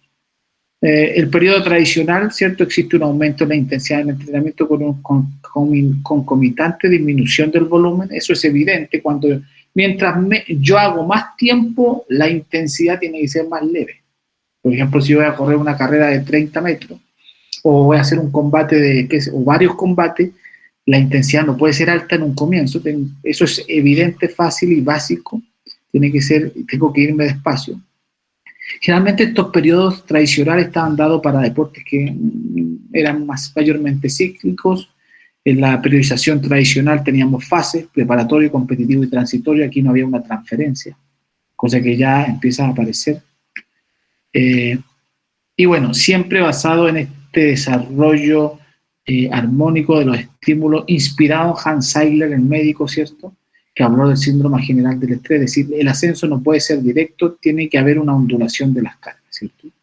Aumenta el volumen y disminuye el volumen después, paralelamente. También se contempla todo lo que tiene que ver con la distribución de las competencias. Esto se basa en el calendario competitivo, ¿cierto?, en la distribución de las competiciones, de modo que las más importantes se concentren en un mismo periodo. Ahora, entendemos que en el taekwondo deberían haber topes o competencias los sábados, todos los sábados. Entonces uno debería prepararse de lunes, martes, miércoles, jueves. Estamos hablando de atletas ya con una base X y darle un volumen competitivo alto. Todos los sábados deberíamos hacer combates, solo combates. Pero bueno, existen ciertas complejidades, ¿cierto? Esto es lo mismo que el Tetra hace 2000 años atrás, que propone Matvié: primera semana, segunda semana, tercera semana más alta, y de ahí baja, cae, por una cuestión de que hay una recuperación, ¿cierto? Y bueno, esto siempre tiene ciertas críticas. Digamos, el exceso de trabajo de la preparación general, desarrollo simultáneo de diferentes capacidades en un mismo periodo de tiempo. Bueno, ahí ustedes se van a dar cuenta cómo los procesos anteriores tenían ciertas críticas. Por ejemplo, de la carga general a la carga especial, no había un contraste ¿cierto? En estructuras de entrenamiento pendular, así como también no había una alternancia sistémica de las cargas generales y específicas. Estas últimas tendían a crecer, ¿cierto? Cada ciclo de entrenamiento, al contrario de las generales. Y eso pasa un poco también en los criterios que se van ocupando. Le damos mucha especificidad al atleta y perdemos la base de la fuerza, principalmente. Aquí hay una diferencia principal entre las etapas y los microciclos, ¿ok? Diferencias entre las etapas de acumulación y la etapa de realización. El objetivo de las etapas es acumular, ¿cierto? Para cumplir con éxito la siguiente realización, ¿ya? Ahora bien, esto es importante. Siempre tienen que haber estructuras que lleven al atleta a una transferencia, pero también a una recuperación. O sea, no es físico-técnico, no. Eso sería asociado al macrociclo integrado. Tiene que haber un proceso de transferencia que ya lo vamos a ir viendo. Este es el antesala para que ustedes digan, yo no tenía idea de lo que era antiguamente o cómo se veía el entrenamiento. No, la idea es, esto es un poco tedioso, pero hay que tocarlo para que ustedes finalmente tengan una estructura de entender todos los procesos historiográficos hasta la fecha. Siempre se ha contemplado los procesos fisiológicos funcionales del deportista, ¿cierto? Baroviet ya en su estructura la tenía clara. Habían ciertos cambios, adaptaciones específicas al entrenamiento conforme a las diferentes adaptaciones reglamentarias. En el año 2010 el taekwondo no era lo mismo que ahora. Hoy día ya, además de las pecheras electrónicas, ya son 2 rounds. Si es que ganas el primero, ya ahí ganas el segundo, ya terminas ganando. Hice un estudio en el Grand Prix de Roma en el año 2018 y ese estudio demostró que quien tenía mayor intencionalidad de combate en el primer round ganaba el segundo. Como era en el año 2018, todavía no existía esta relación de que ganabas el primero, ganabas el segundo y terminaba el combate, ¿no? Entonces el artículo científico que yo hice en el Grand Prix de Roma decía, quien gana el primer round y el segundo round, quien tenía mayor intencionalidad de combate tenía un 70% de que el tercer round fuera de él, ganara. Conclusión, quien tiene mayor intencionalidad de combate tiene un porcentaje altísimo de ganar un combate. Por eso es que el gringo Nicolás, categoría menos de 80, mantiene hacia adelante en todo momento. Porque ya los ingleses se dieron cuenta que quien tenía más intencionalidad de combate evidentemente tenía un porcentaje altísimo de ganar el combate actual del taekwondo. O sea, yo no puedo estar esperando en step, salir, que me ataquen. No, eso ya no es taekwondo competitivo a hoy. Lo que hay que hacer es aumentar la cantidad de intencionalidades, ir hacia adelante, dicho en términos coloquiales.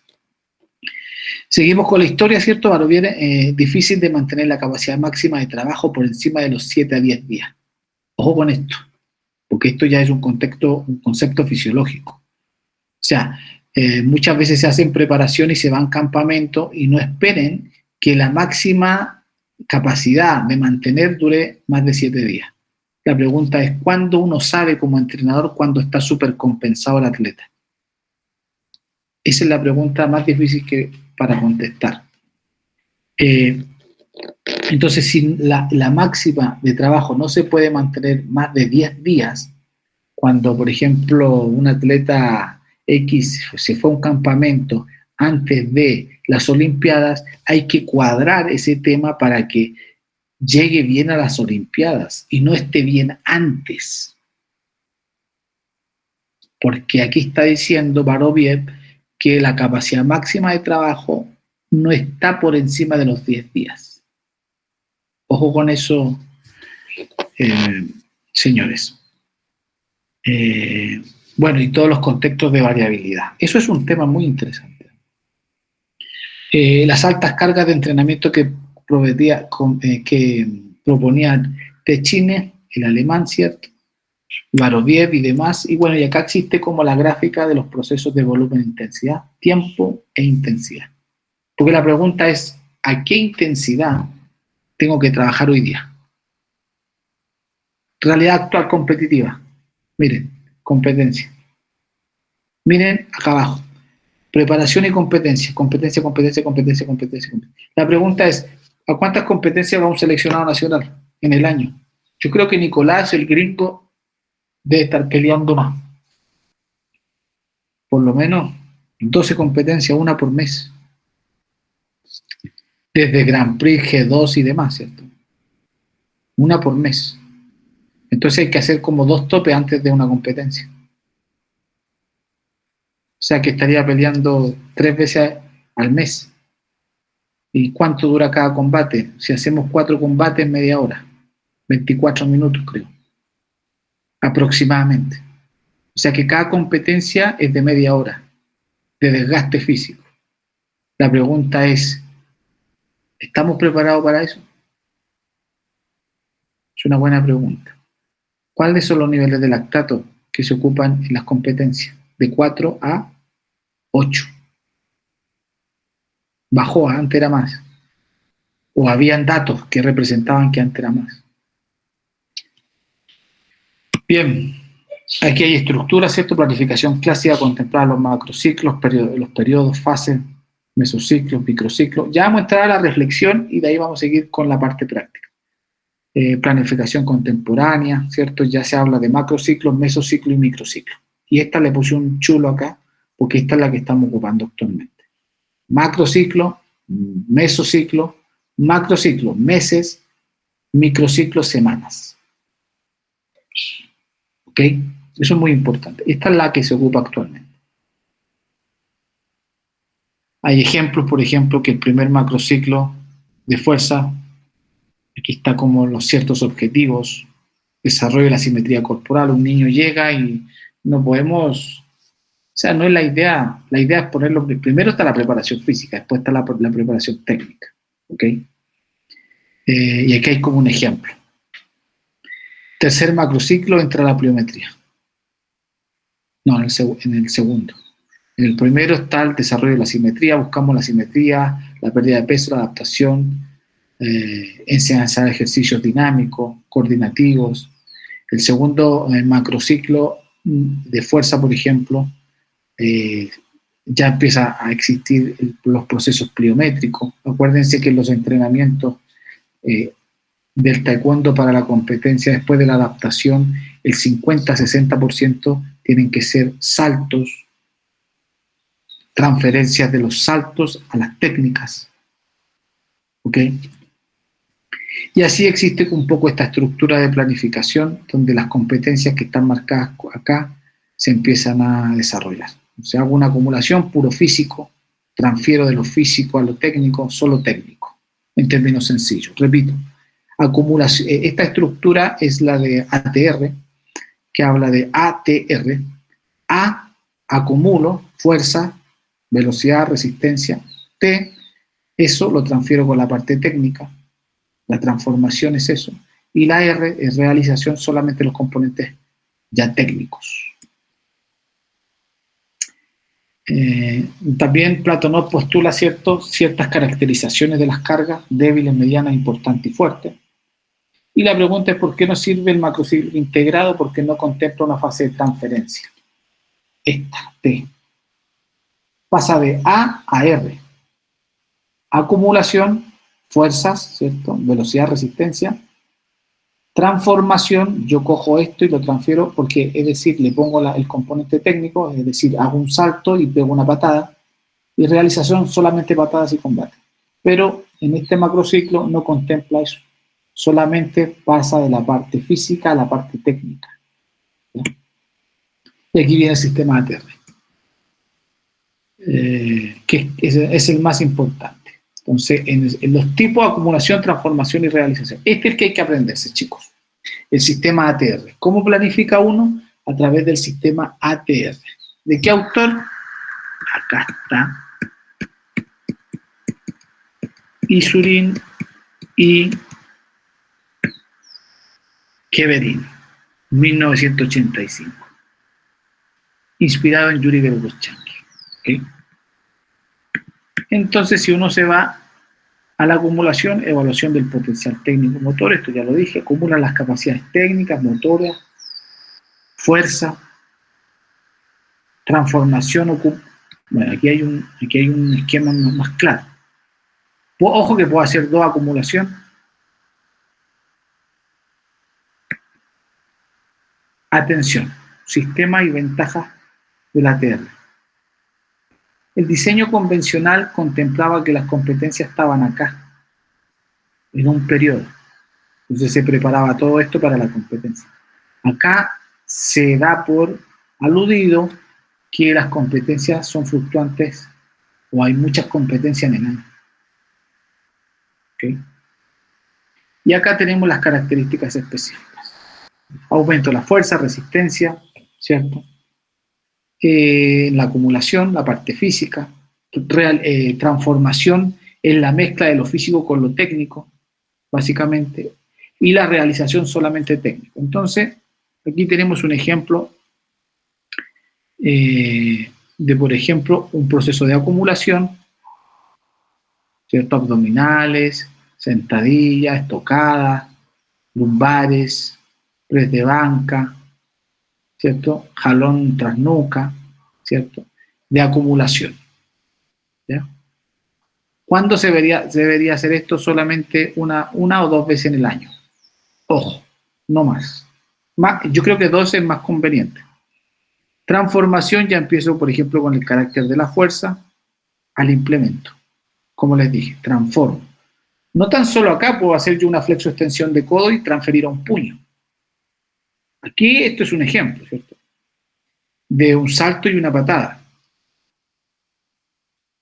Y realización ya es solamente el componente técnico. O dicho también de descarga. Entonces acá tenemos como una acumulación, una sentadilla, ¿cierto? Acumulación. Tenemos una transformación. Tenemos una transformación físico y la del componente técnico.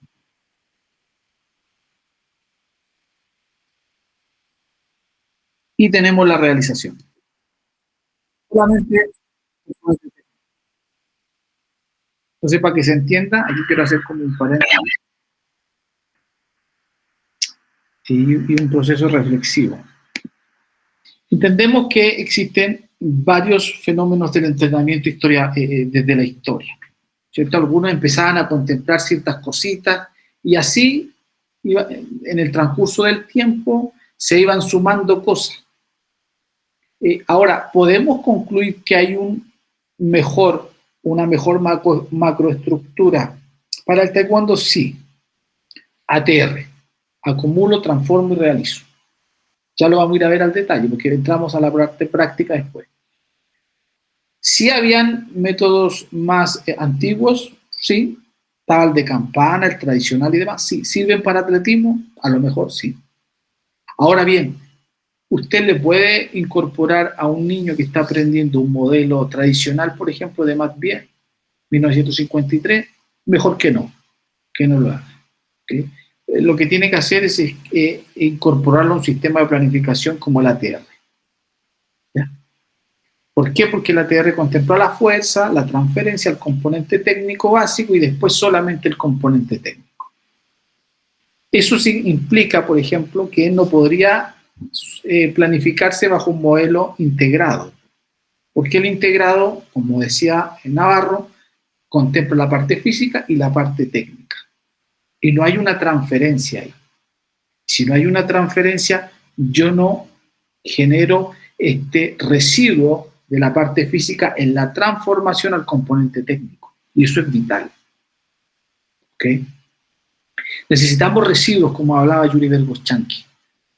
Residuos que nos permitan la transformación de la fuerza aplicada al esfuerzo. La transformación de la fuerza aplicada, porque aquí no va a golpear más fuerte, ni más rápido, ni más preciso que el levante más peso. Por eso es que esas fuerzas se transfieren y al transferirlas, uno las ocupa en el golpe de la pechera.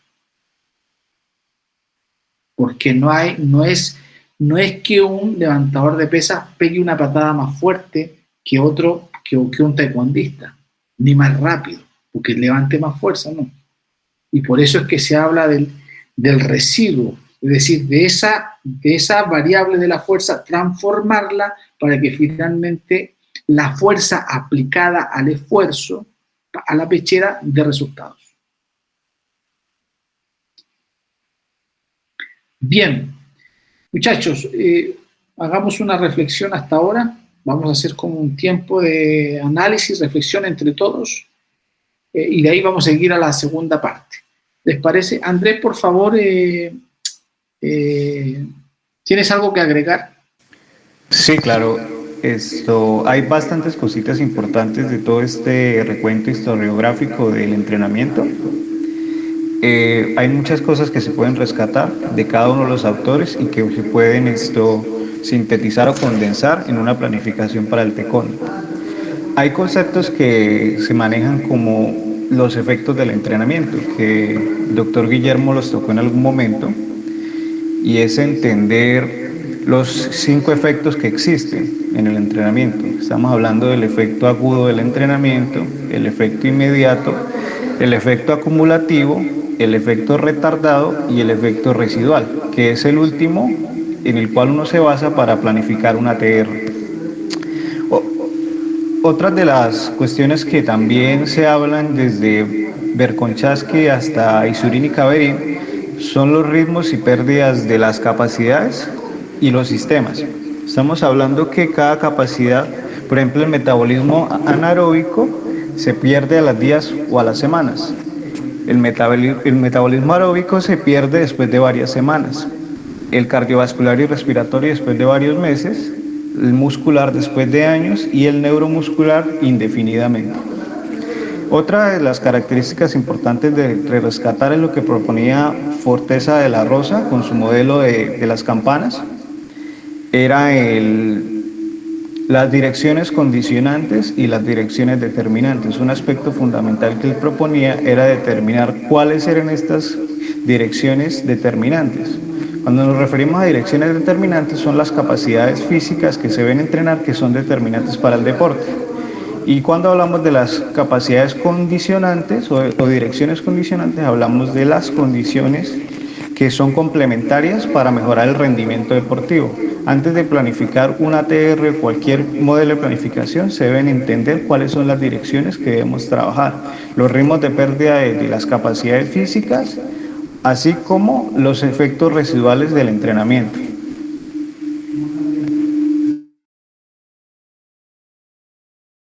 Bien, en últimas, lo que es importante destacar, señores, es que la historia nos dice que existieron varias propuestas y que finalmente Yuri Verkhoshansky hace un aporte trascendental, sobre todo en los procesos de deportes de potencia, y que finalmente Isurini y Kaverin lo llevan a una estructura un poco más familiarizada con lo que hacemos nosotros, es decir, a el macrociclo o la estructura de planificación del ATR. De aquí alguien hasta el momento va teniendo dudas. O sea, en última lo que hicimos fue hablar de todo el contexto historiográfico de la planificación para terminar validando una estructura de planificación que sirva predominantemente para nuestro deporte hasta la fecha. ¿Ya? Y no creo que cambie. ¿Ah? No creo que cambie. No creo que haya otra mejor que la ATR.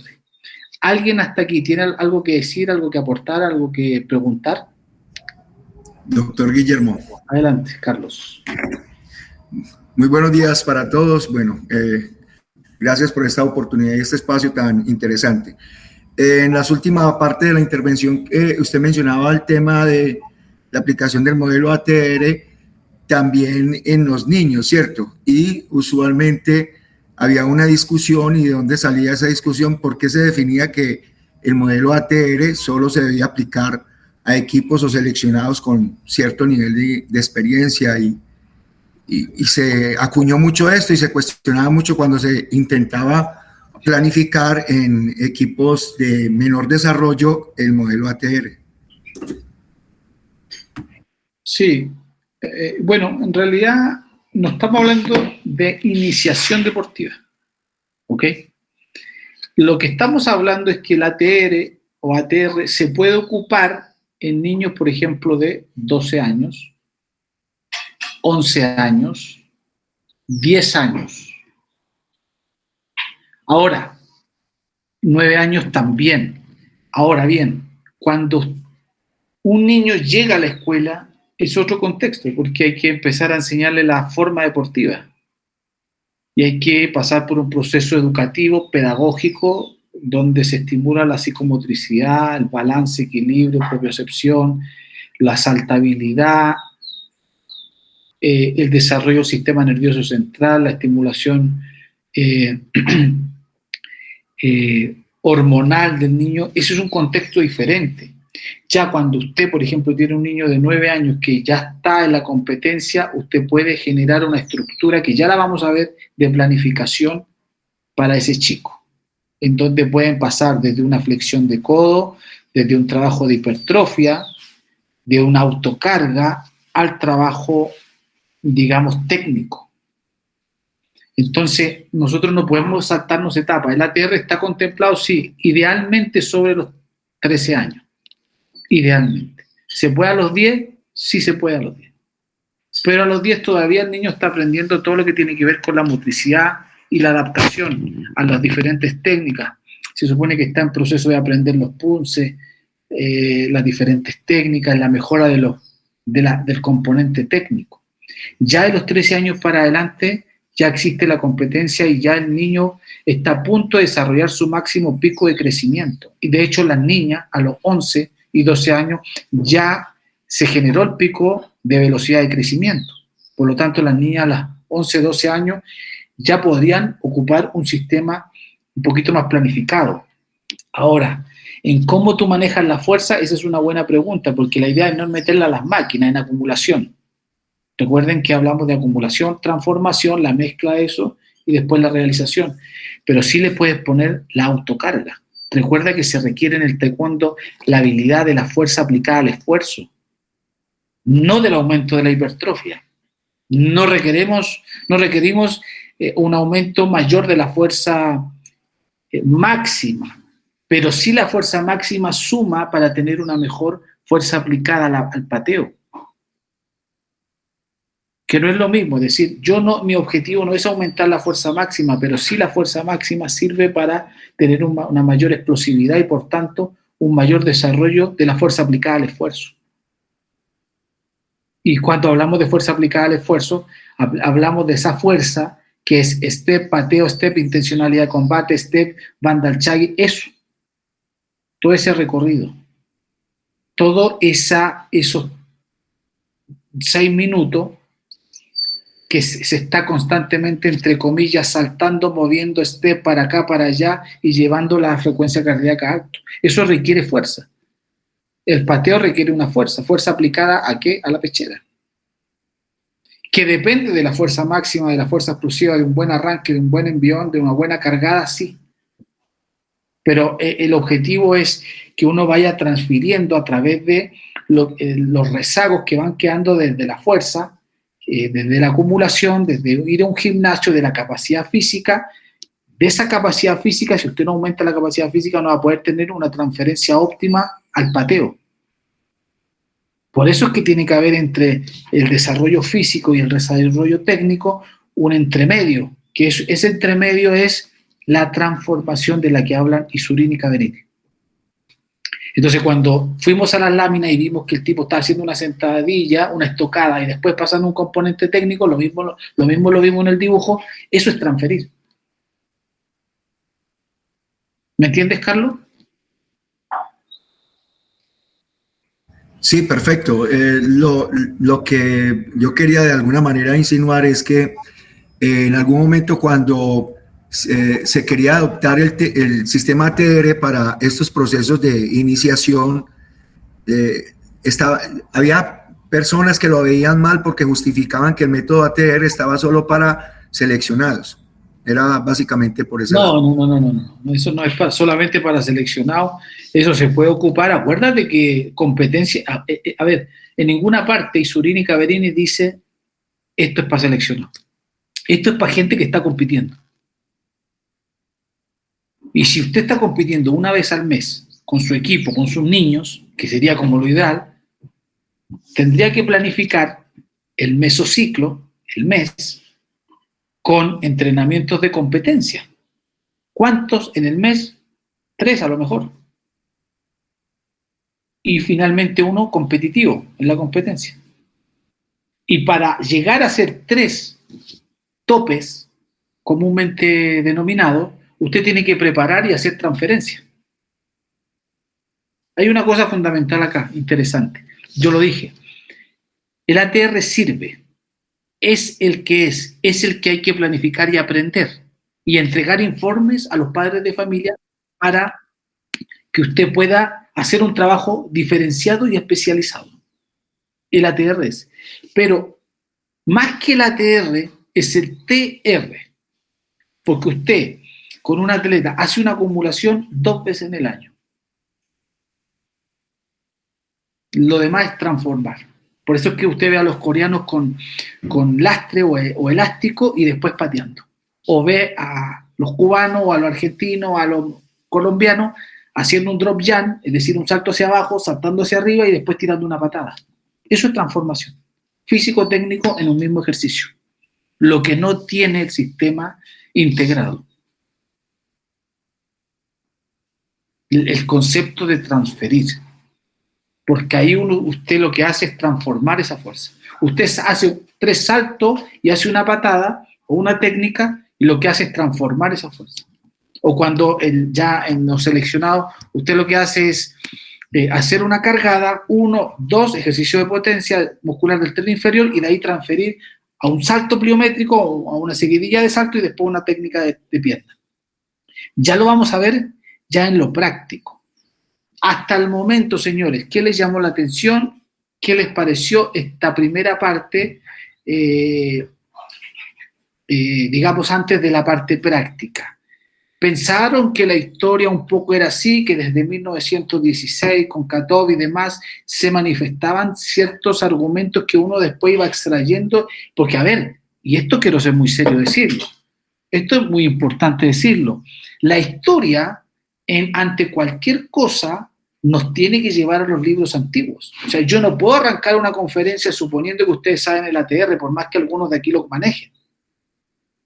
Yo tengo que llevarlos a la historia, porque si no, imagínense cómo yo formo esta narrativa para, desde esto y esto, argumentar lo que yo estoy hablando hoy día.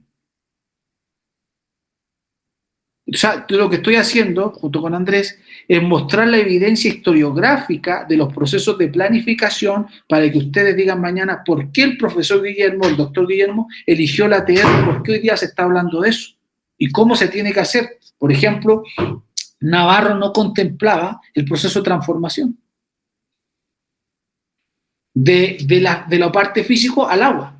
Claro, obvio, porque no le vas a poner elásticos debajo del agua a los atletas. Pero si yo no me baso en una estructura, y esto lo digo porque a lo mejor puede ser aburrida esta primera parte para algunas personas, si yo no me baso en sacar esto y hacer el proceso investigativo, historiográfico y hacer la línea del tiempo, yo no me puedo plantear hablando a un grupo de planificación.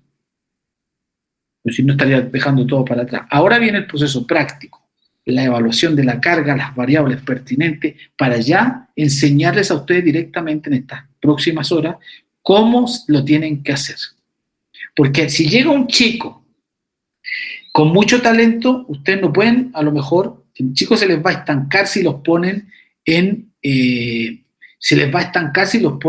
directamente a las 3 veces o 4 veces por semana. Ustedes tienen que hablar con el padre de familia y decir, mire, este muchacho tiene mucha habilidad, hay que hacer un trabajo diferenciado.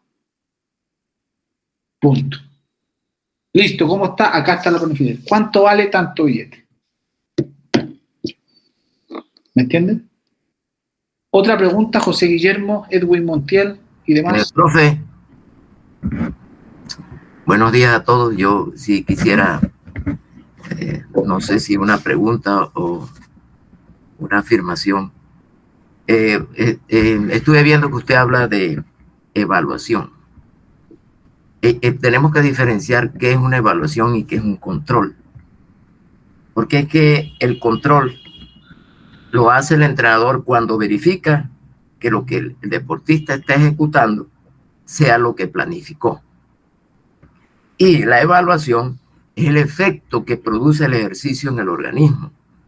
¿Ok? Estamos hablando de frecuencia cardíaca, lactato, urea, bueno, todo lo que se tenga que...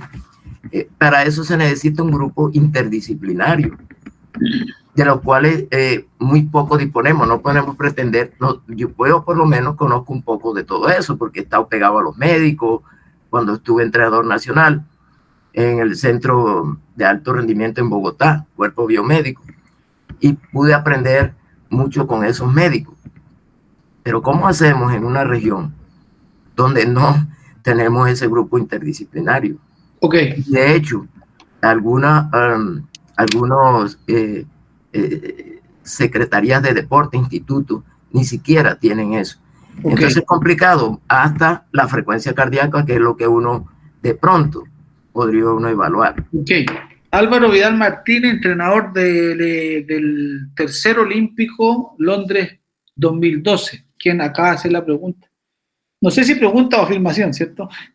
Así que bueno, primero que todo, un gusto tenerte aquí, Álvaro. Él sabe mucho porque hizo una preparación y pudo tener el tercer olímpico en Colombia. Mira, Álvaro, yo te voy a decir una cosa bien determinante. Nosotros somos amigos y está toda la confianza para discutir varios temas. Y se los digo a todos acá. Yo no creo que haya que tener un equipo multidisciplinario para hacer las cosas bien. Eso es lo primero, ¿ya? Déjenme cerrar el punto. ¿Por qué? Porque para hacer un control necesitamos instrumentalización en el alto rendimiento, porque Álvaro es casi y visualiza el taekwondo solamente en el alto rendimiento.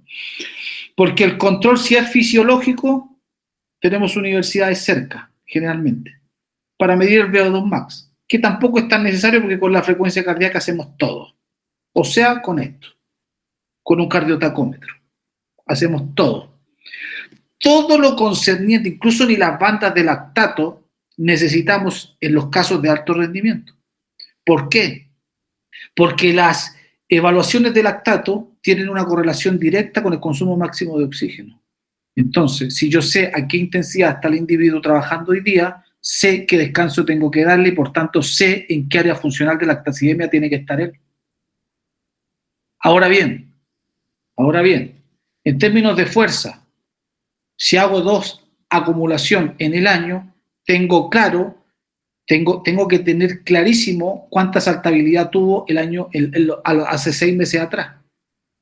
Y tengo que tener claro que después de 6 meses de una potencia física muscular de un tren inferior, de una evaluación de un drop jump, de una bala cop, de un contramovimiento jump, yo tengo que tener clarísimo o que se mantenga o que suba respecto de la acumulación anterior. ¿Por qué? Y lo más probable es que aumente las evaluaciones positivamente, porque yo hice en ese proceso entre la acumulación, entre las 2 evaluaciones con una diferencia de 6 meses, yo hice mayormente transformación. 2 semanas de transformación, 2 semanas de realización. Entonces, si yo, lo que hablaba en el webinar pasado, si yo a un sujeto le pongo, por ejemplo, en un inicio de año, 1 mes de acumulación. Después, 2 semanas de transformación. Después, 2 semanas de realización.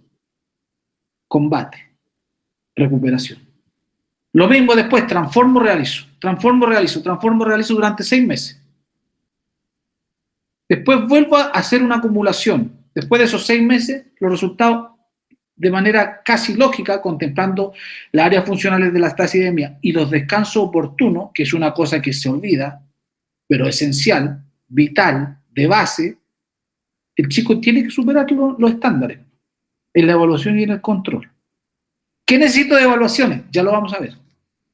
Porque hay una cosa bien clara, que es las evaluaciones iniciales a niños que van recién entrando al taekwondo y las evaluaciones y controles que se hacen ya atletas, que ya están en el ruedo. Yo no creo que se necesite un equipo multidisciplinario.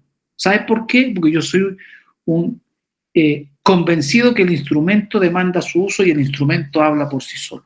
Si yo tengo una batería para un atleta de alto nivel de 10 instrumentos, contemplando un cardiotacómetro, un polar de esos que se ponen acá, ¿cierto? Para saber a qué intensidad está corriendo el chico en la pista, ¿cierto? Del taekwondo. Si yo tengo 10 instrumentos, incluido la plataforma Axon Jump, ¿cierto? Esa que mide la saltabilidad. Ya vamos a hablar de ese tema. Si yo tengo 10 instrumentos, no necesito más. Ahora, ¿y cuál es el instrumento psicológico, profe? Lo tengo. S62, que mide la ansiedad somática, cognitiva y autoconfianza. Si el chico está en esos meses con un problema familiar de autoconfianza, lo voy a tener claro. Ahora, la pregunta es ¿cada cuánto tengo que evaluar? ¿Cierto? Eso puede ser cada 3 meses, cada 6 meses, etc. Pero, ¿qué hace el médico? Lo mismo es siempre, VO2 max. ¿Qué hace el metodólogo? Bueno, nada, generalmente muy poco. Pero usted tiene que tener 10 instrumentos en la caja fuerte, en el maletín, en el botiquín, y con eso usted maneja todo. ¿Tiene que tener cintas para evaluar el lactato? No, porque la frecuencia cardíaca tiene una correlación directa con el consumo de oxígeno y el gasto ventilatorio. ¿Y cómo entonces yo mido entonces si el chico está deshidratado o no está deshidratado? Bueno, el chico tendrá que tener un bidón con 3 litros diarios ahí, con agua con sal, y estársela tomando. Ah, pero es que ¿cómo yo mido, por ejemplo, el estatus proteico? No sé si habrá que medirlo o no, porque al último el atleta tiene que comer carne todos los días. Y evidentemente va a haber un desgaste, pero va a haber una suplementación de 1.5 a 2 de 2 gramos por kilogramo de peso corporal de proteína. ¿Tendría que haber un estatus proteico bajo? No. ¿Tendría que medir la urea? No, porque el tipo se siente bien. ¿Cómo está el glucógeno? ¿Cuánto carbohidrato está comiendo al día? Es decir, hay estándares que uno tiene que manejar. ¿Sabes cuál es la problemática, Álvaro? Que tú puedes saberlo y yo puedo saberlo, pero puede que el deportista no lo lleve no lo aplique. Entonces, no, por ejemplo, no esté comiendo la cantidad de proteínas necesarias, no se esté suplementando con creatina. Por ejemplo, tengo un problema de depresión y mañana la autoestima bajó al suelo. Por eso que hay que estar con esas 10 herramientas. Y son sencillas. Y están ahí. Cosa de que usted constantemente evalúe con el sujeto y haga un proceso individual de las cargas. Porque si usted está pendiente de 10 niños, le queda complicada la vuelta. Pero si usted está haciendo un trabajo y se lo pagan bien, y está dedicado al atleta, no hay lío. Pero si usted va a planificar una planificación para todo el mundo, va mal así. Pierde el principio de individualización de las cargas. Y todos los atletas estamos clarísimos que no tienen nada que ver uno con otro. Ahora bien, y aquí cierro este punto, no estoy de acuerdo con un equipo interdisciplinario. Pero ¿cómo, profe? Porque hay unos procesos. No estoy de acuerdo. Yo estoy de acuerdo con el instrumento. Usted va al médico que tiene Alzheimer, le dice. Él me puede decir lo que quiera al médico. Vamos al examen. Vamos al instrumento. No, es que yo tengo una costilla rota, está diciendo el médico. Bueno, vamos a la radiografía. Simple. El instrumento es lo principal. Si usted cuenta con 10 instrumentos clave, de hecho el próximo webinar titula Evaluación y Control Instrumental, las primeras evaluaciones, o todo lo que tiene con lo concerniente a las evaluaciones del taekwondo, usted tiene todo ahí. O sea, ¿usted para qué quiere el médico? Si el médico tiene que llegar al instrumento. Y usted puede evaluar también. Usted tiene la frecuencia cardíaca y con eso puede hacer todo. ¿Por qué? Porque sabiendo utilizar la frecuencia cardíaca sabe utilizar las áreas funcionales de lactacidemia. Y si sabe, ya lo vamos a ver, y si sabe utilizar las áreas funcionales de lactacidemia o las zonas de entrenamiento, usted sabe cuánto descanso tiene que tener para cada frecuencia cardíaca y usted planifica la intensidad del entrenamiento clara con los descansos respectivos. ¿Qué es lo más importante? La fisiología. En teoría. La psicología también. ¿Hay instrumentos? Sí. Están allí. Los tengo todos para pasárselo. Cosa que me digan y se los mando. Ustedes hacen un trabajo de evaluaciones y control cada 3 meses. Cada 6 meses. Entonces, porque al final el médico, claro, tú estuviste en un proceso y el médico, ¿qué te dijo? Por ejemplo, la evaluación antropométrica la hace un médico. Pero también el tipo, ¿por qué va a estar más, va a estar más orientado? O sea, si es un atleta no puede estar endomorfo. Tiene que estar fino, tiene que estar en el peso. ¿Para qué quiero la evaluación antropométrica? ¿Para saber una comparación entre que él y los de Europa, cómo están en talla, peso? Nada. Porque hay campeones olímpicos que son los más bajitos. Lo que pasa es que este es un cuento muy complejo que requiere de muchos factores. Y los procesos historiográficos hablan un poco de eso. Entonces, de a poco te empiezan a mostrar el camino. Acuérdense que nadie aprendió sabiendo. Y conforme a esos caminos, hoy día no necesitamos un cuerpo interdisciplinar para nada. Un entrenador bueno que sepa de fisiología y que haga esta relación con el entrenamiento va a entender perfectamente. Y va a tener muy buenos atletas. Porque la pregunta del millón es ¿cuándo uno sabe cuando el chico está súper compensado o no? Esa es la pregunta del millón. ¿Cuándo exactamente sabemos que hoy día está súper compensado? Contemplando lo que el autor decía hace un tiempo atrás. Dijo, entre 7 y 10 días máximo se puede sustentar fisiológicamente el mejor nivel de un atleta. Ojalá esos 7 y 10 días lo lleguemos justo allá. Pero a muchos entrenadores se les va. Entonces, esos 7 a 10 días lo ponen antes o llegan antes que la competencia. Importante. Si el entrenamiento hoy día ya no tiene nada que ocultar, hoy día, en términos fisiológicos, hay aplicaciones incluso muy buenas que te miden la frecuencia cardíaca, con reloj que no son ni muy costosos. ¿Necesitamos las bandas de lactato? ¿Para qué? Si la frecuencia cardíaca dice todo. Hay una cosa fundamental, sí. Lo que necesitamos muchas veces es el método. Que los métodos por ahí no se han desarrollado. Ya lo hablaremos a continuación. Para cerrar este punto, el psicólogo hace un proceso. Sí, psicólogos como equipo interdisciplinario se puede abordar después que tú instrumentalizaste o después que tú evaluaste. Porque si el chico va bien, ¿por qué necesitas un psicólogo? No lo necesitas. Puede ir por las tardes. Bueno, eso es cosa de él si quiere ir o no, pero el chico está bien. Tiene que ir al médico a tomarse el VO2 max y los niveles de lactato, hacer pruebas en el cicloergómetro y demás cada cierto tiempo. Yo creo que con la frecuencia cardíaca que usted vaya monitorizando está bien. Dando los descansos respectivos está bien.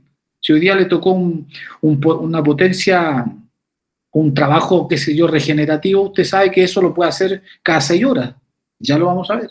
¿Tiene ese instrumento que le diga cada 6 horas y cuántos minutos se va a hacer el trabajo regenerativo para argumentar la intensidad de los trabajos? No lo tengo. Claro, por eso es que está hoy día haciendo cargas más altas y usted no está llevando el control de eso. Entonces el chico no se va a saber si está bien o no conforme a las intensidades del entrenamiento. Vamos con otra pregunta, muchachos. Álvaro, ¿alguna duda, perdón? No, profe, bien la aclaración. Contigo basta. Tú eres tú ya con tu experiencia y todo lo que tienes y más los instrumentos, tenerte a ti, ya con eso basta. Lo que pasa es que hay que siempre instrumentalizar. Un entrenador sin instrumento no es entrenador. Bien, vamos con otra pregunta. A mí me gustaría complementar algo lo que dijo Álvaro. En la literatura científica siempre se ha tratado de validar instrumentos a nivel estadístico, ¿no? Por ejemplo, si uno no cuenta con instrumentos sofisticados o costosos, como por ejemplo un encoder lineal para medir la fuerza, existe su equivalente más económico, el test del RMI, que también está validado. Por ejemplo, si uno no cuenta con un cicloergómetro para el intercambio gaseoso, pues hay test validados como el test de Yo-Yo, el test de Cours-Navet, que también puede evaluar el VO2 máximo, que son fáciles de aplicar, no requieren mucho presupuesto. además están validados. Así como dijo García Manso, me gustaría rescatar, él dijo, se debe planificar el entrenamiento en función de los medios y métodos con los cuales se cuente.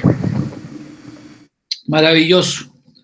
Es decir, bueno, hay ecuaciones que miden la carga de entrenamiento, que la vamos a ver también.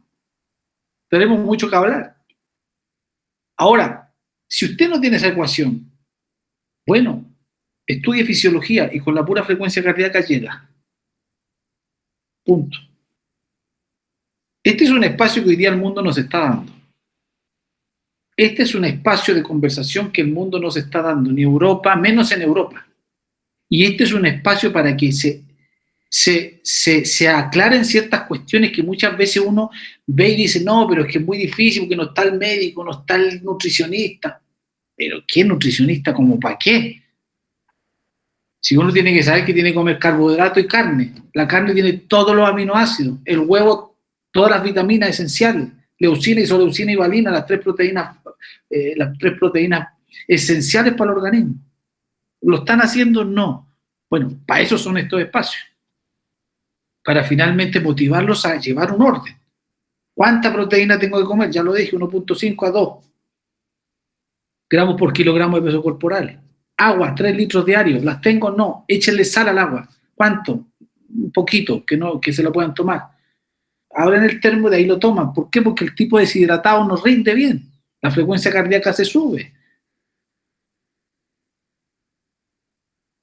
Fácil. Muchachos, esta vuelta es fácil, pero hay que estar ahí. ¿Necesito los instrumentos más costosos? No. Está lleno de instrumentos que ustedes los bajan y tienen, pero tengan los suyos. Ya los vamos a ir viendo ahora. Ahora, todo el tema de la carga y todo ese tipo de cosas, vamos a ir a la práctica, a la planificación per se, de una. ¿Alguien tiene alguna duda, comentario? Bueno, el proceso, comillas, aburridito de la historia, teníamos que hacerlo, porque ustedes además pueden rever esto y argumentar mañana por qué no otras estructuras. Eso es lo interesante de estos espacios. Tuvimos, ¿cierto?, la intervención de Martínez, que estuvo en las Olimpiadas, tuvo medalla con el atleta, y bueno, eso. ¿Algo más? ¿Seguimos con la conferencia? Bien. Vamos a compartir pantalla.